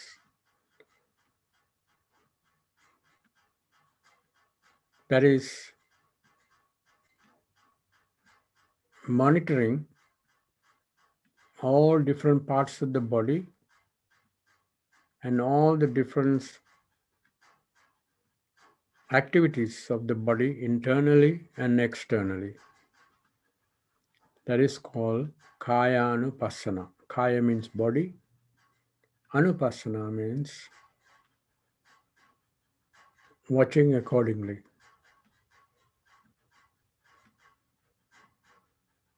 But this is not Kaya Anupassana. This is only one simple meditation called Anapanasati.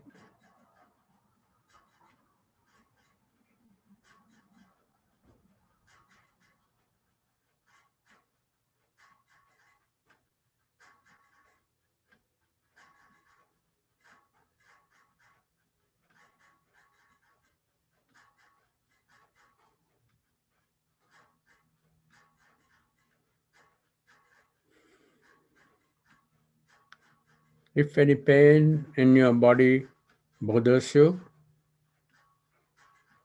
just pay attention to it quickly and notice it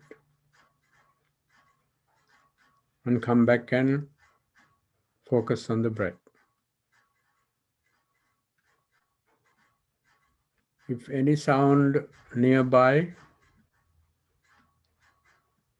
you are hearing, meaning disturbing your focus,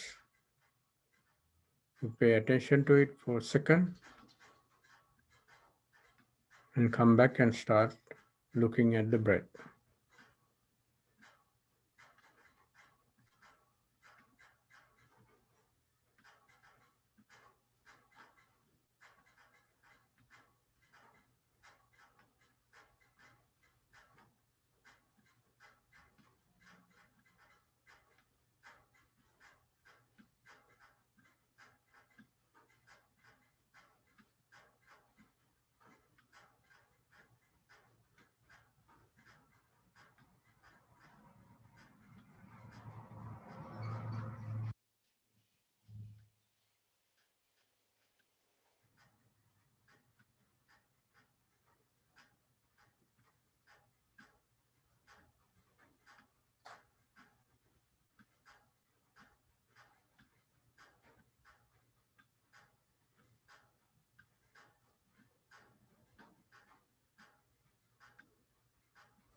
With total awareness,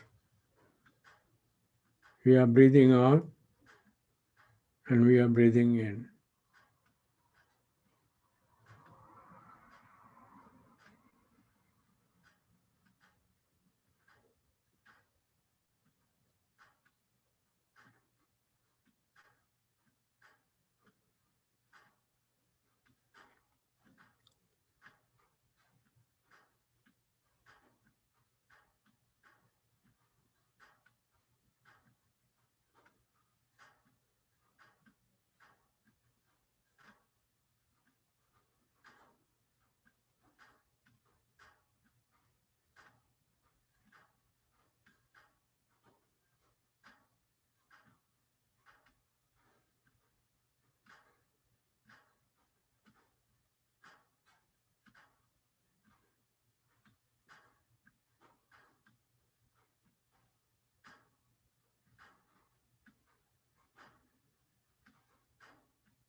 Now let us switch to a Midterm Meditation, which is also very important for all of us.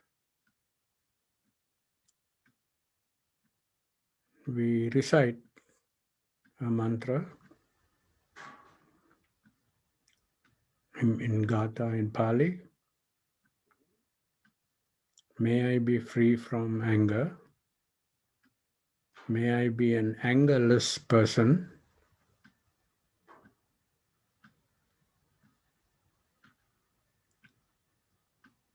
With these meanings, we recite in Pali first. Ahang avero homi.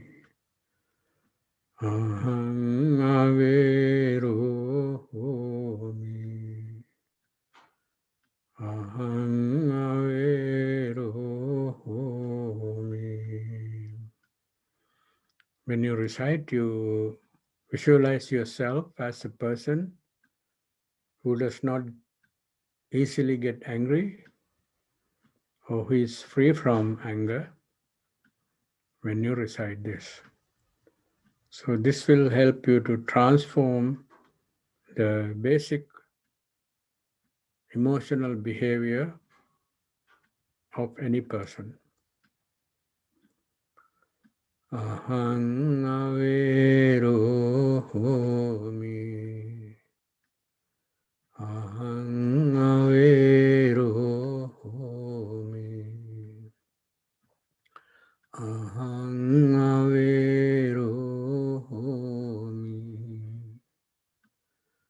Ahang avero homi.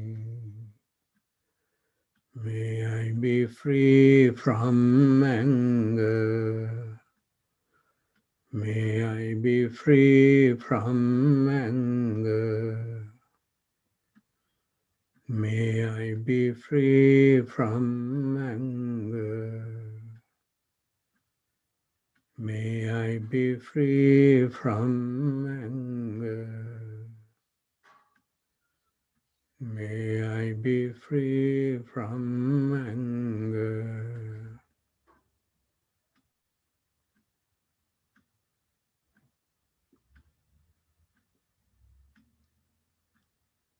Every one of us should have the notion that our life is very short and we could die any moment. It should be in the back of your mind all the time, because it is inevitable that you have to face death at some point.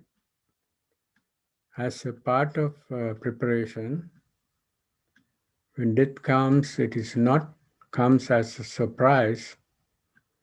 If you have this knowledge back of your mind,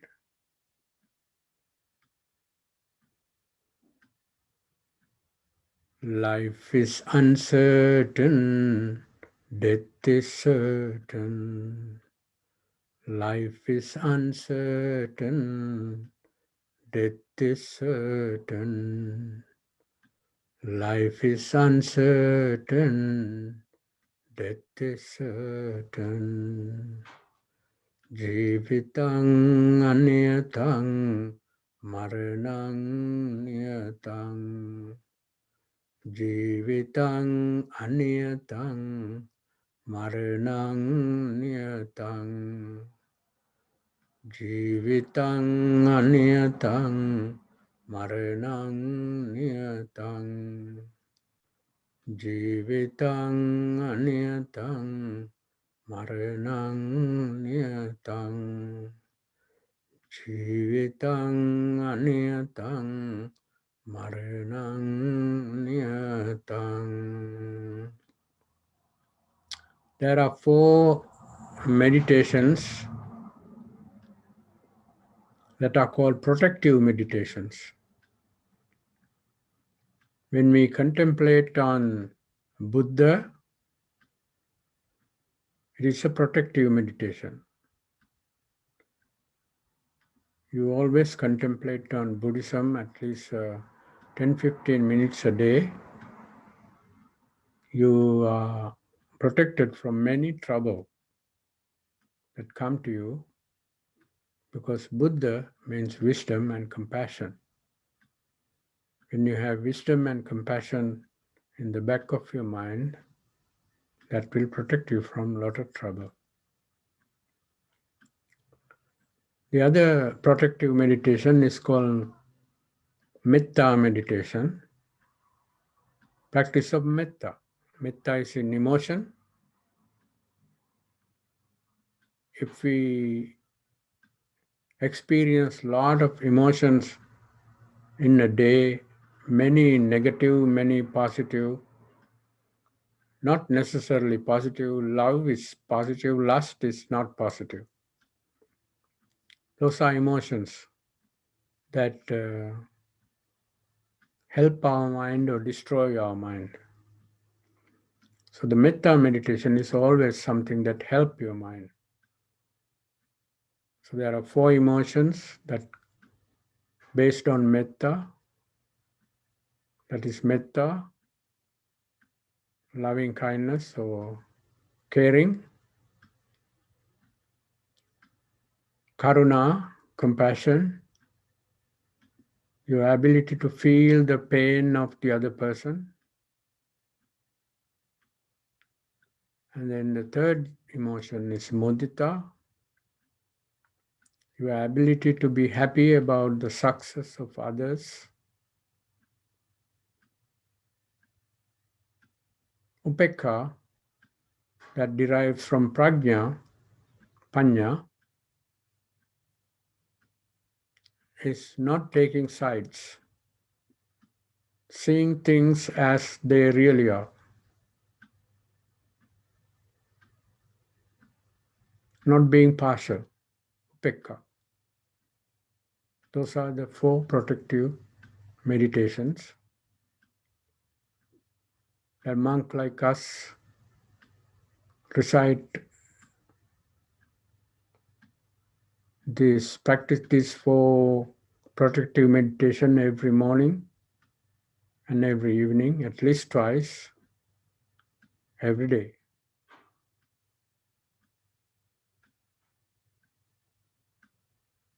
Four protective meditations. Buddha Anusati Mettacha Asubhang, the third one I didn't mention. Asubha means impurities of your body, of the other person's body. It's not all beautiful. Skin is beautiful, hair may be beautiful, eye color may be beautiful. Behind all that, something very ugly, something very unpleasant. That is Asubhanusati. Just watch it, so you don't misled by the outside appearance that you think is beautiful. Buddha Anusati Mettacha Asubhang, impurities of body, that means your body and other person's body. Maranasati, contemplation of the death. So those are the 4 protective meditations. Buddhanusati mettacha asubhang maranasati itima chatura rakha. These are the 4 arakshas, means protective meditation. Buddhanusati mettacha asubhang maranasati itima chatura rakha bhikkhu bhaveya silava. Anyone who is practicing Dhamma should practice these 4 protective meditations also as a supplementary meditation.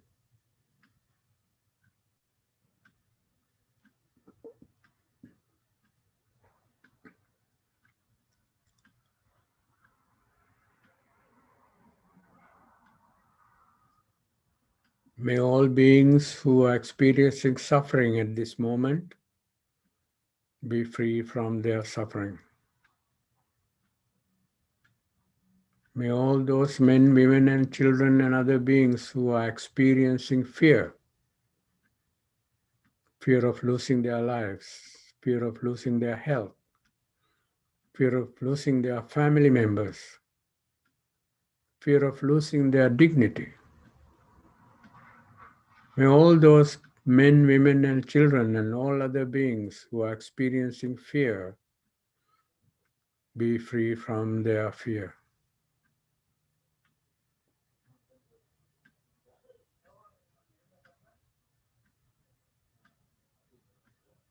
May all those men, women, and children who are experiencing grief and sadness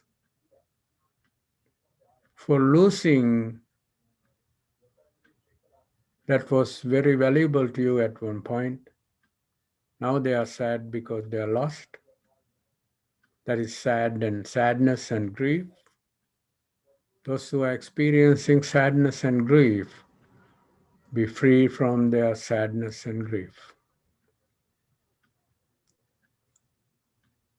Now let us recite the Gatha related to it.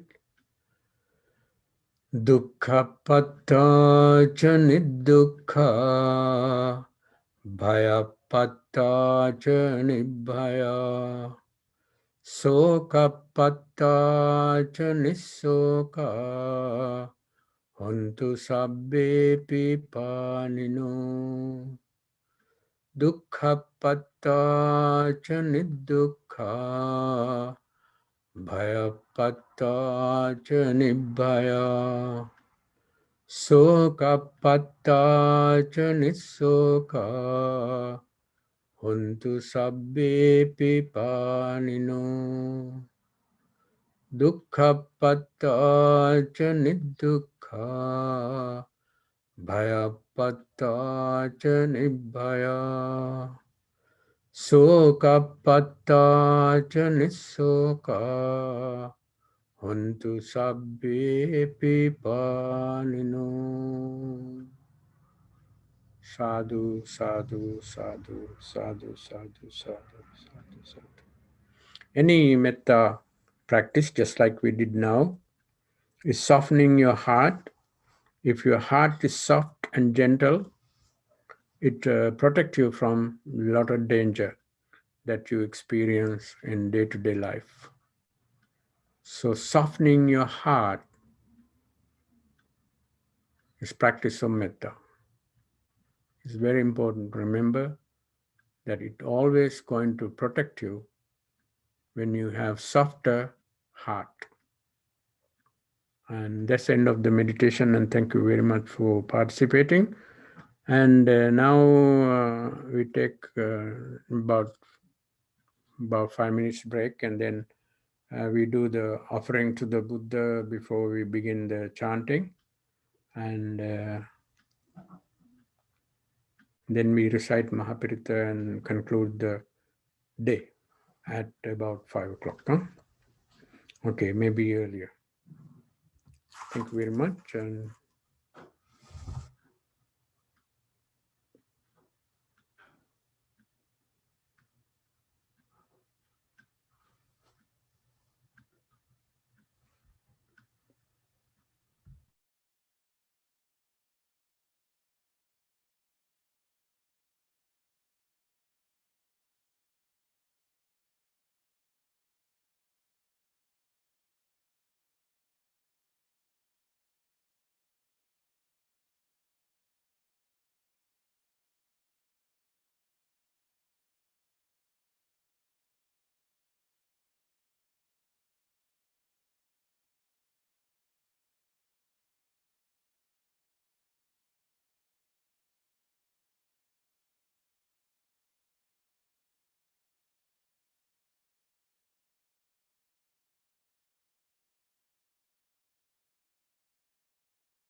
Okay, everyone, the Buddha Puja is ready.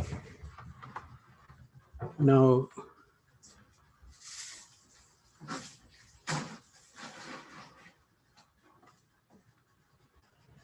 you can join with the Bantes to make the offerings of flowers, candles, incense, soft drinks, and other things. And then you join us by reciting gathas. And after that, we come back and recite the Mahapirita today. Yeah?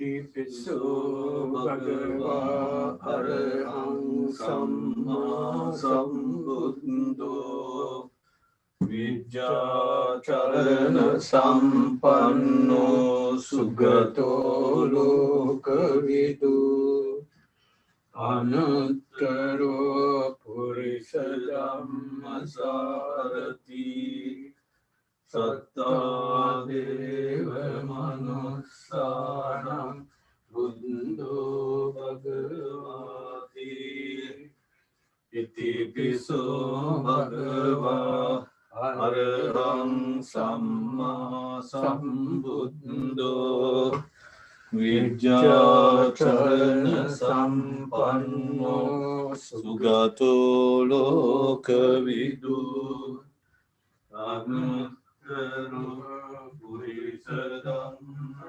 Sarati Satta Deva Manussanam Buddho Bhagavati Iti Piso Bhagava Arahang Samma Sambuddho Vijjacharana Sampanno Sugato Lokavidu Anuttaro Purisadhamma Sarati Satta Deva Manussanam Buddho Bhagavati Iso Bhagava Araham Samma Sambuddho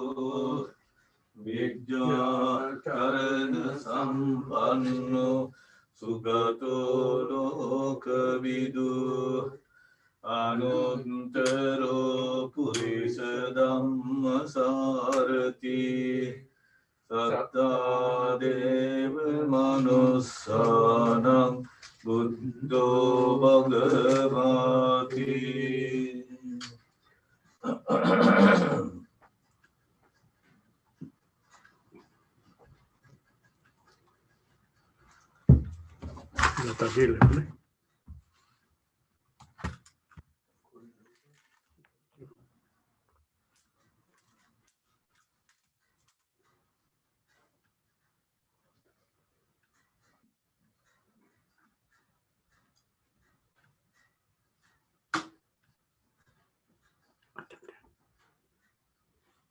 Gata.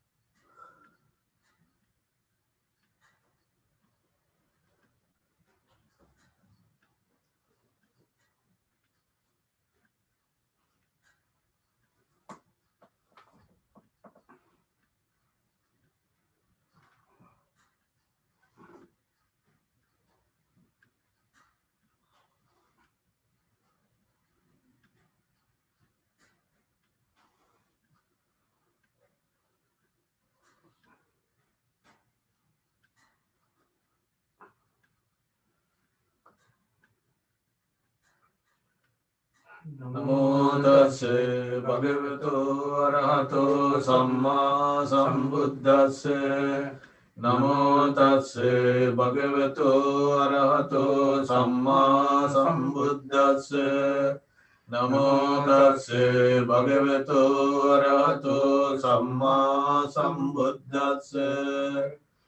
Itipiso bhagava Arahang samma sambuddho Vijjacharana sampanno sugato lokavidu Anuttaro purisa dhamma sarati Satta deva manussadang buddho bhagavati Sakato bhagavata dhammo Sandetiko akaliko ehi passiko opanaiko Pacchattam vedittabbo vinyuhiti Supatipanno bhagavato savaka sangho Ujupatipanno bhagavato savaka sangho Nyaya patipanno bhagavato savaka sangho Samiti patipanno bhagavato savaka sangho Yadidang chantari purisa yugani atta purisa puggala Esa bhagavato savaka sangho Ahuneyo pahuneyo dakhineyo anjali karaniyo Anuntarang punyaketang lokasati Vandami cetiyang sabbang sabbatani supatititang Saririka dhatu mahabodhing buddharupang sakalang sada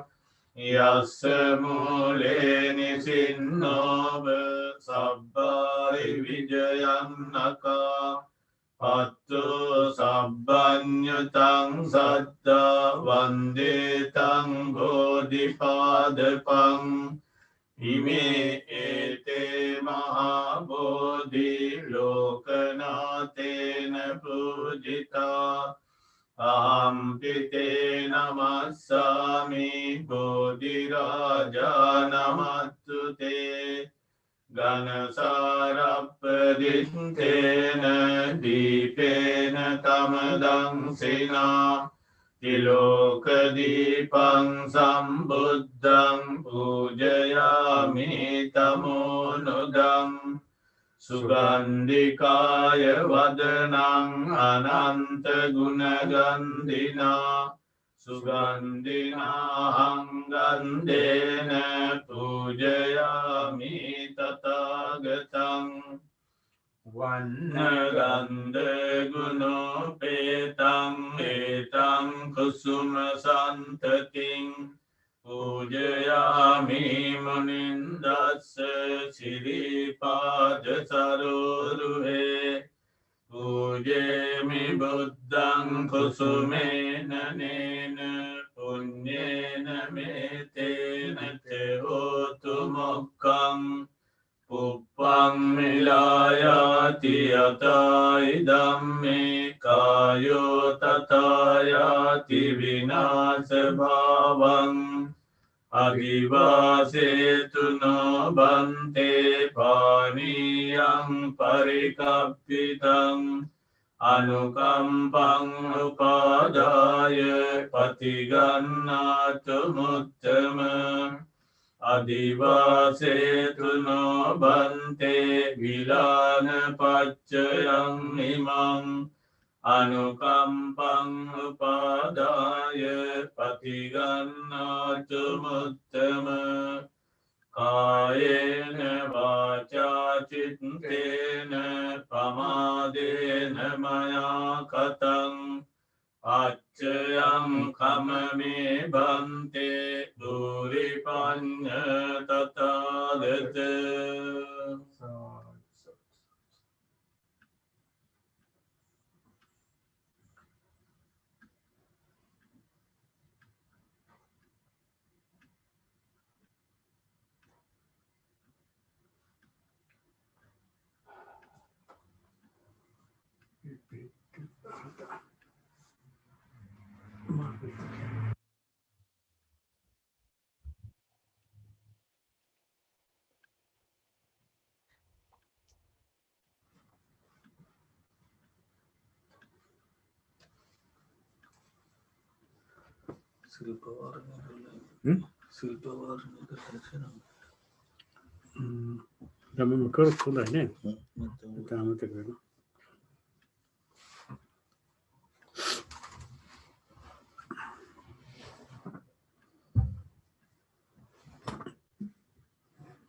We would like to continue Mahaparita, but in case if we miss releasing of 8 precepts, we want to do it now. And please recite Namo Tassa 3 times to observe 5 precepts.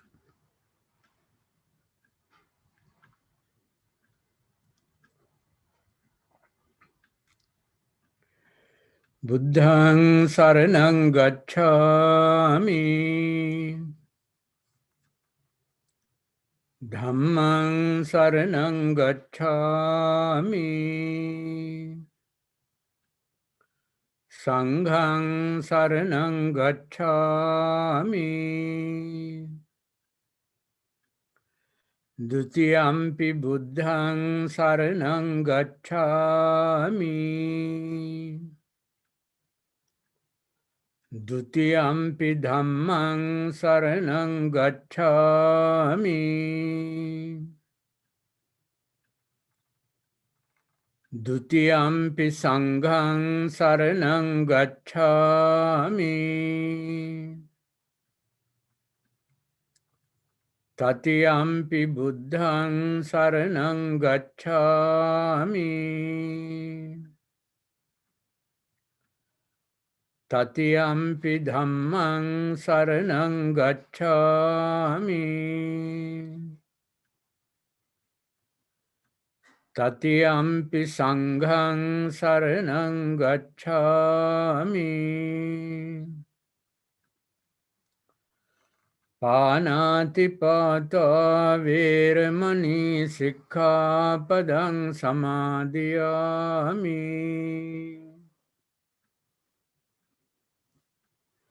Adinādāna vēramaṇī sikkhapadang samadhiyāmi, Kāmesu miccācārā vēramaṇī sikkhapadang samadhiyāmi,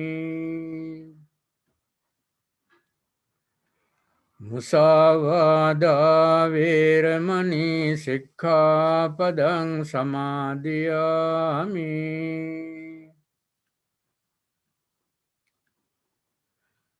Surāmeraya majjapamā daṭṭhāna vēramaṇī sikkhapadang samadhiyāmi. Sadhu, sadhu, sadhu. Silpavarne asankara. Then api Mahapirita desana karno. 3 reasons. One is to generate an object for you to focus on. That means when the monks are reciting, If you sit quietly and close your eyes and pay attention to only the sound of the sutras, that is an object of meditation. So what you are doing is sitting and meditating on the sound of the words of the Buddha. That's a good meditation. The second reason for the recitation is to remind ourselves the teachings of the Buddha. Mangala Sutta we are reciting, Ratana Sutta and Karaniya Sutta, all are pure teachings of the Buddha, and most of you understand the meaning. And when we recite, we definitely understand the meaning. So, reminding ourselves the teachings of the Buddha, which is Mangala Sutta, is a very special sutta, and Ratana Sutta is a very powerful blessing and teaching. What the Buddha is, what the Dhamma is, what the Sangha is. That is what the Ratana Sutta is basically about. And the Metta Sutta and how to practice meditation, how to turn yourself into a person who has a lot of metta. That means no self-centeredness. If you have metta, there's no self-centeredness. Metta Sutta reminds you how to become selfless. Cut your pride, cut your arrogance, and minimize those things, and maybe completely eliminate your arrogance and self-centeredness and pride and things like that. Okay, this is the second reason. Third reason for this recitation is to generate positive vibration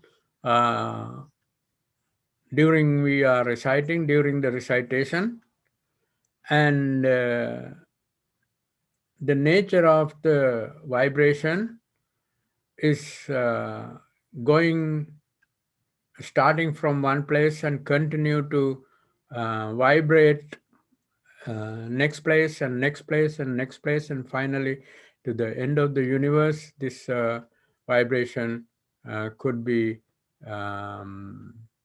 arriving without dying on the way. Every distance it may be weaker, but it generates a lot of vibration. And this vibration is not vibration when somebody is singing, when somebody is talking, that is also vibration.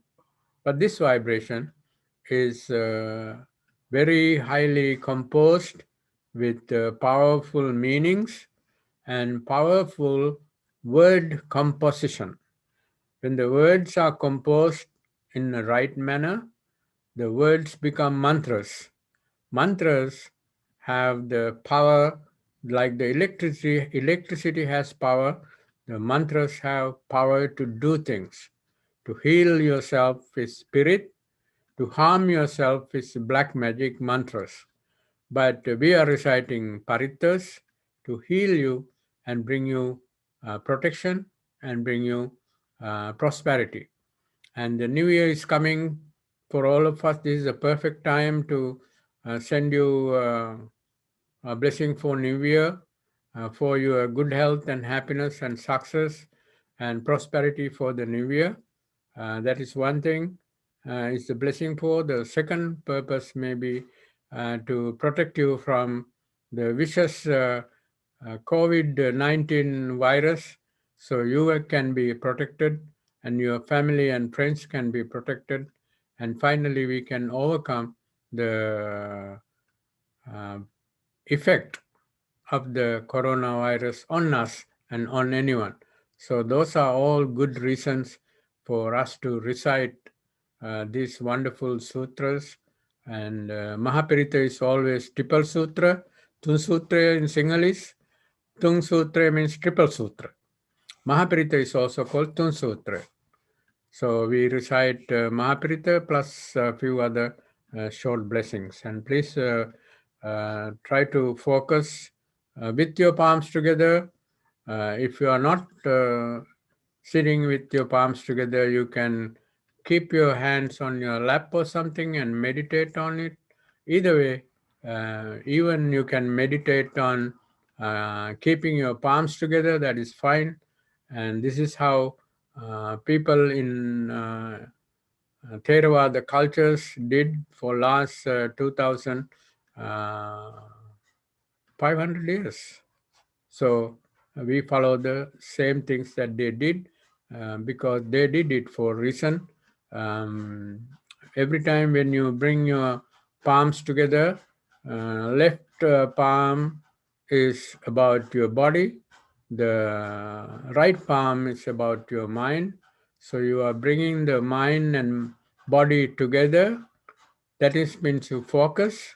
You focusly listening to the Dhamma. You are purposely, focusedly participating in the recitation of the sutras of the Buddha. So that is what the meaning of putting the palms together. Bringing the mind and body together, that means totally focusing yourself on the sound. Okay, thank you very much. And now we begin now. Samantha. समन्ता चक्रवालेषु अत्रा गच्छन्तु देवता सद्धम्मं मुनिराजस्य शृणन्तु सग्गमुक्कदं धम्मश्रवणकालो अयं भदन्ता धम्मश्रवणकालो अयं भदन्ता परित धम्मश्रवणकालो अयं भदन्ता Namo tassa bhagavato arahato सम्मा samma. सम्बुद्धस्य Namo नमो tassa तस्य bhagavato arahato भगवतो samma सम्मा sambuddhassa. सम्बुद्धस्य Namo नमो tassa तस्य भगवतो arahato अरहतो samma सम्मा sambuddhassa. सम्बुद्धस्य Itipiso bhagava अरहं arahang सम्मा samma सम्बुद्धो sambuddho विद्याचरण सम्पन्नो Sampanno सुगतो sugato लोकविदो lokavidu अनुत्तरो anuttaro पुरुषधम्म purisadhamma सारथि सत्ता satta deva देवमनुस्सानं manussanang बुद्धो buddho भगवति bhagavati स्वाक्कातो swakato भगवता bhagavata धम्मो sanditthiko सन्दित्तिको akaliko अकालिको एहिपस्सिको ehipassiko नैको opanayiko पश्चात्तं pachattam वेदितव्यो विඤ्ञोनीति vinyoniti सुपटिपन्नो supatipanno भगवतो bhagavato सावक savaka सङ्गो ujupatipanno उजुपटिपन्नो भगवतो savaka sango न्यायपटिपन्नो भगवतो सावक savaka सङ्गो samijipatipanno स्वामीचिपटिपन्नो भगवतो bhagavato सावक savaka सङ्गो sango यदिदं yadidang चत्वारि पुरुषयुगानि Attapurisa Puggala Esa Bhagavato सावक Savaka संगो आहुनैयो Sango पाहुनैयो दक्षिणैयो Dakkineyo Anjali Anjali करणीयो Karaniyo अनुत्तरं Anuttaram पुण्यकृतं Punyakritam लोकस्याति Etena सच्चवज्जेन Satyavajjena पातु तं Patutam रतनत्रयं Ratanatayam एतेन Etena सच्चवज्जेन पातु तं Patutam रतनत्रयं Ratanatayam एतेन Etena सच्चवज्जेन पातु तं रतनत्रयं बाहुं सहस्रमभिनिर्मित सायुधन्तं गिरिमेकलं उदितघोरससेन मारं दानादिधम्मविधिना जित्वा मुनिन्दो तं तेजसा भवतु ते जय मङ्गलानि मारातिरेकमभियुज्जित शब्दरात्रिं घोरं पनालवकं මතද්දයක්කං කන්ති සුදන්ත විදිනා ජිතවා මුනින්දෝ තං තේජසා භවතු තේ ජය මංගලානි නාලාගිරින් ගජවරං අතිමත්ත භූතං දාවග්ගි චක්කමසනීව සුදාරුණන්තං මෙත්තං බුසේක විදිනා ජිතවා මුනින්දෝ තං තේජසා භවතු තේ ජය මංගලානි උක්කෙත්ත කග්ගමතිහත්ත සුදාරුණන්තං ධාවන්තියෝ ජනපතං ගුලිමාලවන්තං ඉද්දීබි සංකතමනෝ ජිතවා මුනින්දෝ තං තේජසා භවතු තේ ජය මංගලානි කත්වාන කට්ට මුදරං ඉව ගබ්බිනියා චින්චාය දුට්ට වචනං ජනකාය මජ්ජේ සන්තේන සෝම විදිනා ජිතවා මුනින්දෝ තං තේජසා භවතු තේ ජය මංගලානි සච්චං විහාය මති සච්චක වාදකේතුං වාදාබිරෝපිතමනං අතියන්ද භූතං පඤ්ඤාපදීප ජලිතෝ ජිතවා මුනින්දෝ තං තේජසා භවතු තේ ජය මංගලානි නන්දෝපනන්ද භුජගං විබුධං මහිද්දෙන් පුත්තේන තේර භුජගේන දමාපයන්තෝ ඉද්දෝපදේශ විදිනා ජිතවා මුනින්දෝ තං තේජසා භවතු තේ ජය මංගලානි ඒතාපිකාහ දිට්ඨි භුජගේන සුදට්ඨ අත්තං බ්‍රහ්මං විසුද්ධි ජුතිමිද්දි බකාබිදානං ඥානාගදේන විදිනා ජිතවා මුනින්දෝ තං තේජසා භවතු තේ ජය මංගලානි ඒතාපි බුද්ධ ජය මංගල අට්ඨගාතායෝ වාචකෝ දින දිනේ සරතේ මතන්දී හිද්වානනේක විවිධානි චුපද්දවානි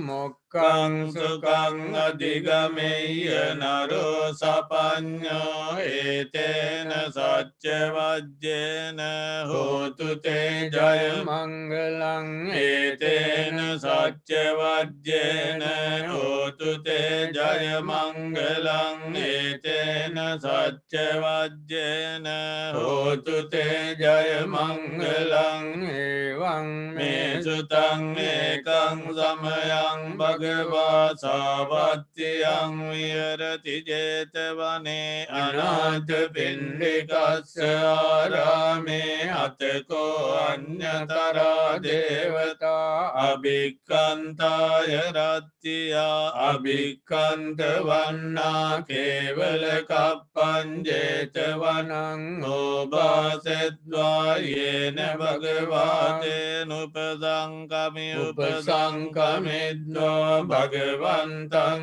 අභිවාදෙත්වා ඒකමන්තං අට්ඨාසී ඒකමන්තං නිතාඛෝ සාදේවතා භගවන්තං ගාතාය අජ්ජබාසී බහෝ දේවා මනුස්සා ච මංගලානි අචින්තයං ආකංකමානා සත්තානං බ්‍රෝහි මංගලමුත්තමං අසේවනා ච බාලානං පණ්ඩිතානං ච සේවනා පූජා ච පූජනීයානං ඒතං මංගලමුත්තමං පතිරූපදේශ වාසෝ ච පුබ්බේ ච කත පුඤ්ඤතා අත්ථ සම්මා පනිදි ච ඒතං මංගලමුත්තමං බාහු සච්ඡං ච දිප්පං ච විනයෝ ච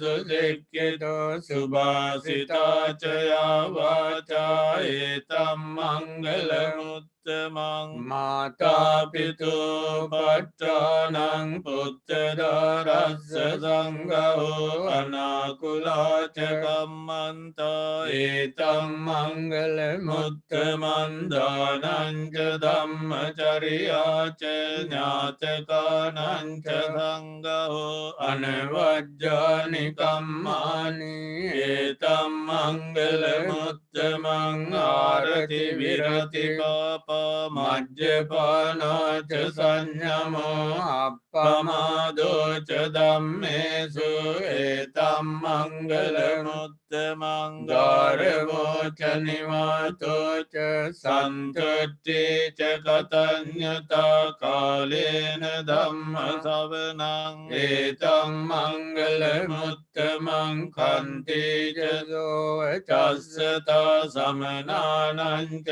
දස්සනං කාලේන ධම්ම සාකච්ඡා ඒතම් මංගල මුත්තමන් තපෝච බ්‍රහ්මචරියං ච අරිය සත්‍යාන දස්සනං නිබ්බාන සච්චි කිරියාච ඒතම් මංගල මුත්තමං පුට්ඨස්ස ලෝක ධම්මේහි චිත්තං යස්සන කම්පති අශෝකං විරජං කේමං ඛේමං ඒතම් මංගල මුත්තමං ඒතාදිසානි කତ୍වාන සබ්බත්තම පරාජිතා සබ්බත්ත දොත්තිං ගච්ඡන්ති තන්තේ තේ සංමංගල මුත්තමන්ති ඒතේන සච්ච වජ්ජේන හෝතු තේ ජය මංගලං ඒතේන සච්ච වජ්ජේන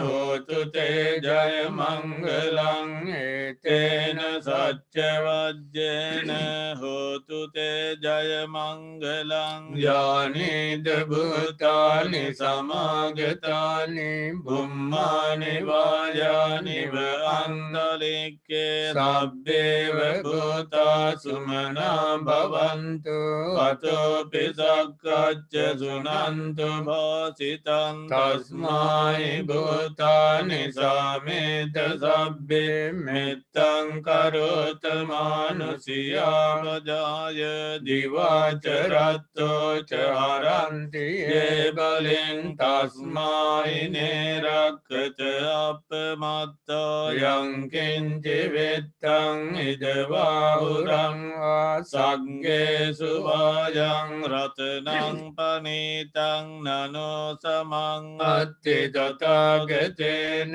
ඉදම් විබුද්ධේ රතනං පනීතං ඒතේන සච්චේන සුවත්ති හෝතු khයං විරාගං අමතං පනීතං යදජ්ජගාසක්්‍ය මුනි මුනි සමාහිතෝන්නතේන ධම්මේන සමත්ති කිංචේ ඉදම්පි ධම්මේ රතනං පනීතං ඒතේන සච්චේන සුවත්ති හෝතු යම් බුද්ධ සෙට්ටෝ පරිවන්නයේසු චෙන් සමාධිමානං තරිකඤ්ඤ මාහු සමාධිනාතේන සමෝන විජ්ජති ඉදම්පි ධම්මේ රතනං පනීතං ඒතේන සච්චේන සුවත්ති හෝතු යේ පුග්ගලා අට්ඨ සතම් පසත්තා චත්තාරි ඒතානි යුගානි හොන්ති තේ දක්ඛිනේයා සුගතස්ස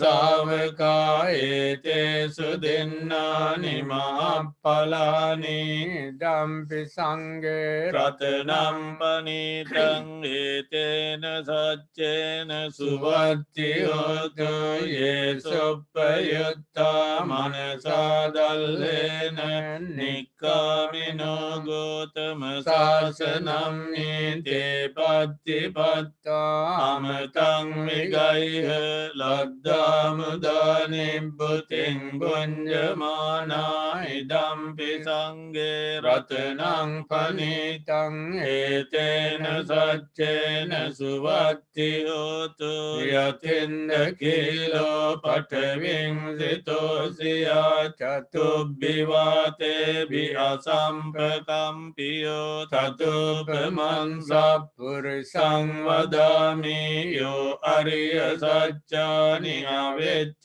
පස්සති ඉදම්පි සංඝේ රතනං පනීතං ඒතේන සච්චේන සුවත්ති හෝතු යේ අරිය සච්චානි විභාවයන්ති ගම්බීර පඤ්ඤේන සුදේසිතානි කිංචාපිතේ හොන්ති බුසප්පමත්තානතේ භවං අට්ඨමං ආදියන්ති ඉදම්පි සංඝේ රතනං පනීතං ඒතේන සච්චේන සුවත්ති හෝතු සහවස්ස දස්සන සම්පදාය තයස්ස ධම්මා ජහිතා භවන්ති සක්කාය දිට්ඨි විචිකිච්ඡිතං ච සීලබ්බතං වාපි අදත්ති කිංචේ චතුහපායේ හිච විප්පමුත්තු චචාබිතානානි අබබ්බෝකාතුං ඉදම්පි සංඝේ රතනම් පනීතං ඒතේන සච්චේන සුවත්ති හෝතු කිංචා කුසෝ කම්මං කරෝති පාපකං කායේන වාචා උදචේතසා වා අබබ්බෝසෝ තස්ස පටිච්චාදාය අබබ්බතා දිට්ඨ පදස්ස උත්තා ඉදම්පි සංඝේ රතනම් පනීතං ඒතේන සච්චේන සුවත්ති හෝතු වනප්පගුම්බේ අතා පුස්සිතග්ගේ ගිම්මාන මාසේ පඨමස්මින් ගිම්මේ තතුපමන් ධම්ම වරං අදේසය නිබ්බාන ගාමින් පරමං නිතාය ඉදම්පි බුද්දේ රතනම් පනීතං ඒතේන සච්චේන සුවත්ති හෝතු වරෝ වරඤ්ඤෝ වරදෝ වරාහරෝ අනුත්තරෝ ධම්ම වරං අදේසයි ඉදම්පි බුද්දේ රතනම් පනීතං ඒතේන සච්චේන සුවත්ති හෝතු කීනම් පුරාණං නවන්නත්ති සම්භවං විරත්ත චිත්තා ආයතිකේ භවස්මින් තේ කීන බීජා අවිරුල්ලෙච්ඡන්දා නිබ්බන්ති ධීරායතයං පදීපෝ ඉදම්පි සංඝේ රතනම් පනීතං ඒතේන සච්චේන සුවත්ති හෝතු ගිනං යානිද භූතානි සමාගතානි බුම්මානි වායානිව අන්තලික්කේ තථාගතං දේව මනුස්ස පූජිතං බුද්ධං නමස්සාම සුවත්ති හෝතු යානිද භූතානි සමාගතානි බුම්මානි වායානිව අන්තලික්කේ තථාගතං දේව මනුස්ස පූජිතං ධම්මං නමස්සාම සුවත්ති හෝතු යානිද භූතානි සමාගතානි බුම්මානි වායානිව අන්තලික්කේ තථාගතං දේව මනුස්ස පූජිතං සංඝං නමස්සාම සුවත්ති හෝතු ඒතේන සච්ච වජ්ජේන දුක්ඛා උපසමෙන්තු තේ ඒතේන සච්ච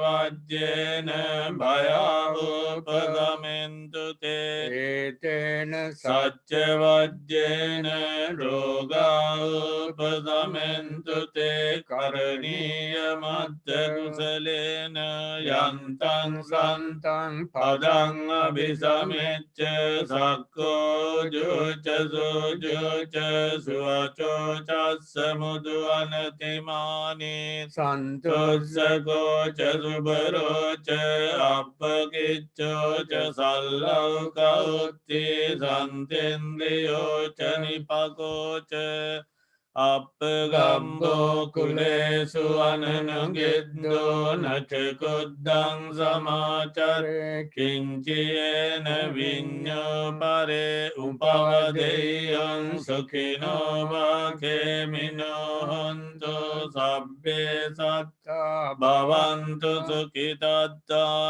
ඒකේචිපාන භූතත්ති තසාවාචා වේරවා අනවසේසා දීගවා යේ මහන්තවා මජ්ජිමාරස්සකානුගතුලා දිට්ඨවා යේව අද්දිට්ඨා යේච දුරේ වසන්ති අවිදුරේ භූතාවා සම්භවේසීවා සබ්බේ සත්තා භවන්තු සුඛිතත්තා නපරෝ පරන්නිකුබ්බේත නාතිමඤ්ඤේත කත්තචිනං කංචි භ්‍යාරෝසනා පටිග සංඥානාඤ්ඤමඤ්ඤස්ස දුක්ඛමෙච්චේය මාතායතනියං පුත්තං ආයුසා ඒක පුත්ත මනුරක්කේ වම්පි සබ්බ භූතේසු මාන සම්භාවයේ අපරිමාණං මෙත්තංච සබ්බ ලෝකස්මින් මාන සම්භාවයේ අපරිමාණං උද්දං අදෝච තිරියංච අසංබාධං අවේරං අසපත්තං තිට්ඨං චරන්නි සින්නෝ සයානෝ වායාව තස්ස විගත මිද්දෝ ඒතං සතින් අදිත්තේය බ්‍රහ්මමේතං විහාරං ඉදමාවෝ දිට්ඨෙන්ච අනුපගම්ම සීලවා දස්සනේන සම්පන්න කාමේසු විනය්‍යගේ ධං නහි ජාතු ගබ්බසෙයං පුනරේතිති ඒතේන සච්ච වජ්ජේන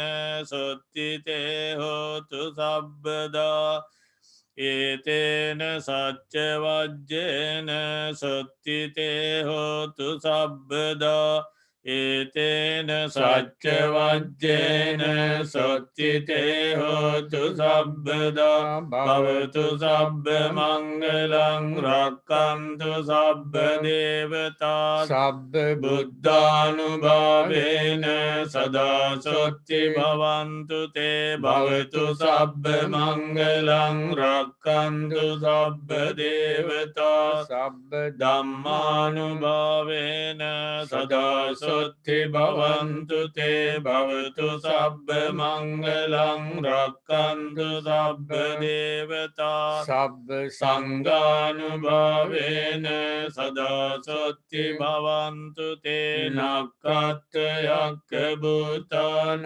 පාපග්ගා නිවාරණා පරිත්තස්සානුභාවේන හන්තු තේ සංඋපද්දවේ සබ්බේ බුද්ධා බලප්පත්තා පච්චේකානංචයං බලං අරහන්තානංච තේජේන රක්කම් බන්ධාමි සබ්බසෝ අභිවාදන සීලෙස්ස නිච්ඡං වද්දා පචායිනෝ චත්තාරෝ ධම්මා වඩ්ඩන්ති ආයුවන්නෝ සුඛං බලං ආයුරාරෝග්‍ය සම්පatti සග්ග සම්පatti මේවච අතෝ නිබ්බාන සම්පatti හිමිනාතේ සමිජ්ජතු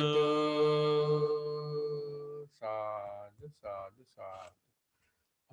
Since in the morning 8:30 you have been observing 8 precepts and then 10 precepts, and we have done offerings to the Buddha 3 times in this short period of time, and we listen to Dhamma talks, we practice meditation, and we listen to Dhamma discussion, and we practice other spiritual activities throughout the day. And we have been generating so much positive energy for ourselves, just like we are developing kusala, the skills for the future, to prepare our life for enlightenment. We have been doing all these little things. Besides that, we have generated so much merit for ourselves by doing so. Now is the time to share that merit with all the deceased family members and relatives and friends. Also, this is the time to share the merit with all the deceased people in the United States and many other parts of the world who lost their lives due to COVID-19 virus. And as I mentioned earlier, when they have the painful type of death, it is not always a good thing for anyone to, good way to anyone to live this life, because next life is determined by the last moment of thoughts. And therefore, my personal belief is that there are a lot of ghosts and goblins and other beings around us in the society, because they don't even know how to go far. They are not trained, and even they are trained. The situation was not that were not that good. So therefore, may all those hungry ghosts and other unhappy beings born around us, around in this country and in many other countries due to coronavirus, also be able to receive the blessing together with our own family members and relatives. And now let us sincerely think that may all those beings be free from their difficult lives if they are born in, and may they be able to get out of those difficult life and be able to reborn in happy places. If they are already in happy places, may they be able to increase the happiness and comfort they are experiencing with the power of the merit that we are sharing with them. And please try to think of the names and uh, relationship of you with those people, your father, your mother, your uncle, or so on and so on. Let us share that merit with all of them, thinking by the power of the merit that they are receiving, may they be definitely able to move on to a much nicer, much better life, and may they be able to hear the teachings of the Buddha wherever they may be born, and improve their conditions of life, and finally may they attain ultimate peace. With these thoughts in our mind, let us recite the Gatha Idam me Jnati Nang Hotu together. Idam me Jnati Nang Hotu Sukhita Hontu ඥාතයෝ Idam me මේ Jnati Nang ඥාතිනං Hotu හෝතු Sukhita සුඛිතා හොන්තු Hontu ඥාතයෝ ඉදම්මේ Nang ඥාතිනං Hotu හෝතු සුඛිතා Sukhita හොන්තු Hontu ඥාතයෝ. Jnatayo. Before the beginning of the recitation earlier, a few minutes ago, we invited the Devas and they are here. And we want to thank all of the Devas who are protecting the temple and Bodhi tree area and protecting the sasana in the whole world. And may they all be able to receive the merit that we are sharing with them, and may they bring additional protection to our our families, our temple, and our children, and all of us who are nearby and far away. With these thoughts in our mind, let us share the Gatha, recite the Gatha, Akasattaja Bummanta. ආකාසට්ටා ච Akasattaja බුම්මට්ටා Bummanta දේවානාගා Devanaga මහිද්దిකා පුඤ්ඤන්තං Punyantang අනුමෝදිත්වා චිරන් රක්칸තු ලෝක සාසනං සට්ටා ච බුම්මට්ටා දේවානාගා මහිද්దికා පුඤ්ඤන්තං අනුමෝදිත්වා චිරන් රක්칸තු දේශනං කාසට්ටා ච බුම්මට්ටා දේවානාගා මහිද්దికා පුඤ්ඤන්තං අනුමෝදිත්වා චිරන් රක්ඛන්තු ත්වං සදා දේවෝ වස්සතු කාලේන සස්ස සම්පත්ති හේතුච පීතෝ භවතු ලෝකෝච රාජා භවතු ධම්මිකෝ. Also, it is important to think of our merit that we have been generating, going back to them, and you can always go through it and reflect on it and generate more and more merit for yourself. And today we also we also want to thank several people, especially Mahen, who has been giving all the technical support for this broadcasting. But we had a difficulty with our equipments earlier in the afternoon, and Mahen found it and immediately came to the temple with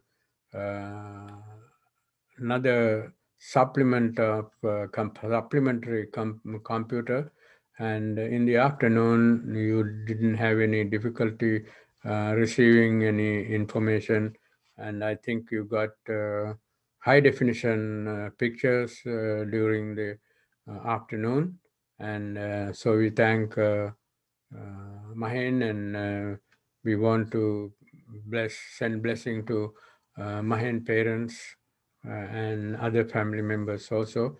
And Dana was prepared and provided by Nalaka and Situmani, and we made the Buddha Puja, and monks had lunch from their Dana, and so we want to thank them for Dana also. And there are other many people helping with the newsletter, that monthly newsletter, and so far we begin to see that some people have not paid attention enough to our monthly temple newsletter. I want you to look at it and see there's a lot of Dhamma besides the news, and I want you to pay attention to the Dhamma and learn some Dhamma and share with the children. And this month we are beginning a children's section also, and also a question and answer that is called Ask Bante. And so if you have any questions for you or your children or your family members, your friends, your co-workers, please send those questions so we can send you reply. And Gamini and Kilita is working very hard to prepare the newsletter, and we want to express our gratitude for that. And our friend Michael from Arizona is also helping the newsletter. He's the one who is mainly doing the news editing and organizing the news and preparing the newsletter, which is requiring a lot of skills. And we like to thank Michael also for continually doing this great service for the temple. And many others have been sending donations to the temple for us to survive. And temple is doing okay because of their support, and we want to thank them, and we want to express our appreciation and send our merit to all those people who are supporting and the monks and supporting the temple. And a lot of people bring food, and they order food from different places for monks, because these days we don't go to homes, and people necessarily come to the temple, except few people who are nearby would come and supply the food and offer the dana. And so that's a great help for the temple, and So we think of them with great appreciation also, and with sharing all our merit with them also. And so besides this, we have to make aspiration at a time like this when our mind is so calm and peaceful. After one whole day of spiritual practices, uh, our mind is very soft and gentle and smooth and prepared well. And at the time like this, whatever the aspiration we put into our mind is going to bring fruition.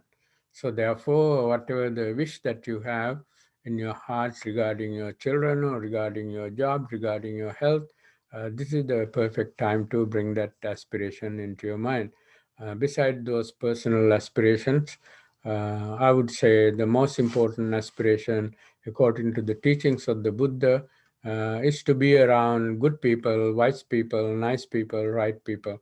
And having a temple nearby in your vicinity itself is having a great friend. Temple is the friend that you all need. So for this life and for the future life.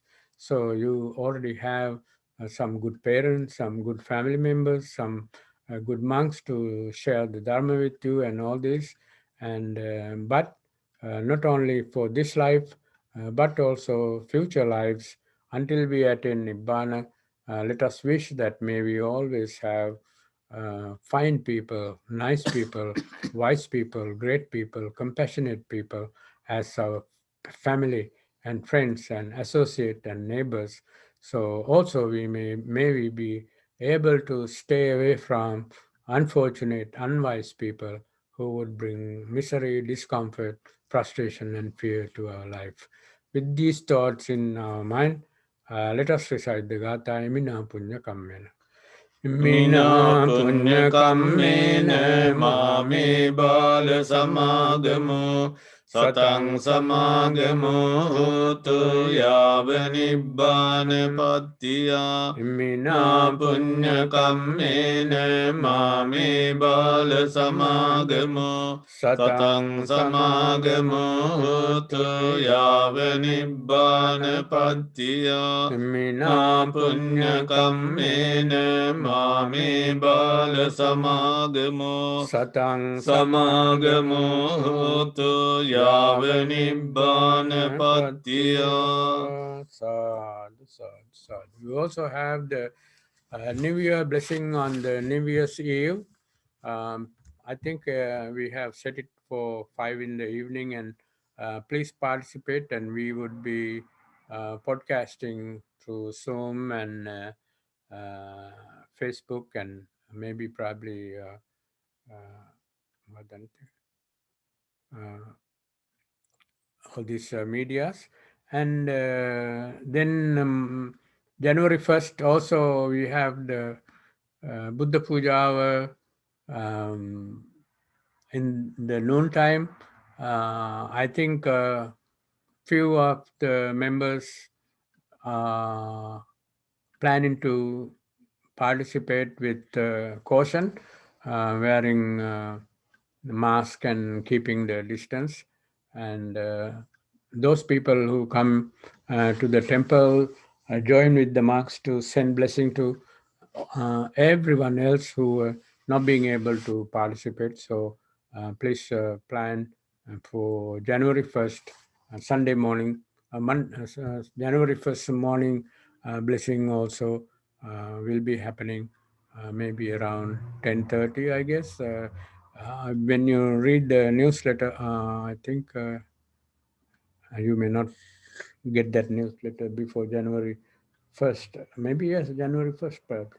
So anyway, watch it, check the newsletter, and prepare yourself to participate in these activities that are necessary for you to have a comfortable and happy and joyful year 2021. May you all be happy and well, and thank you all for helping and participating. Thank you.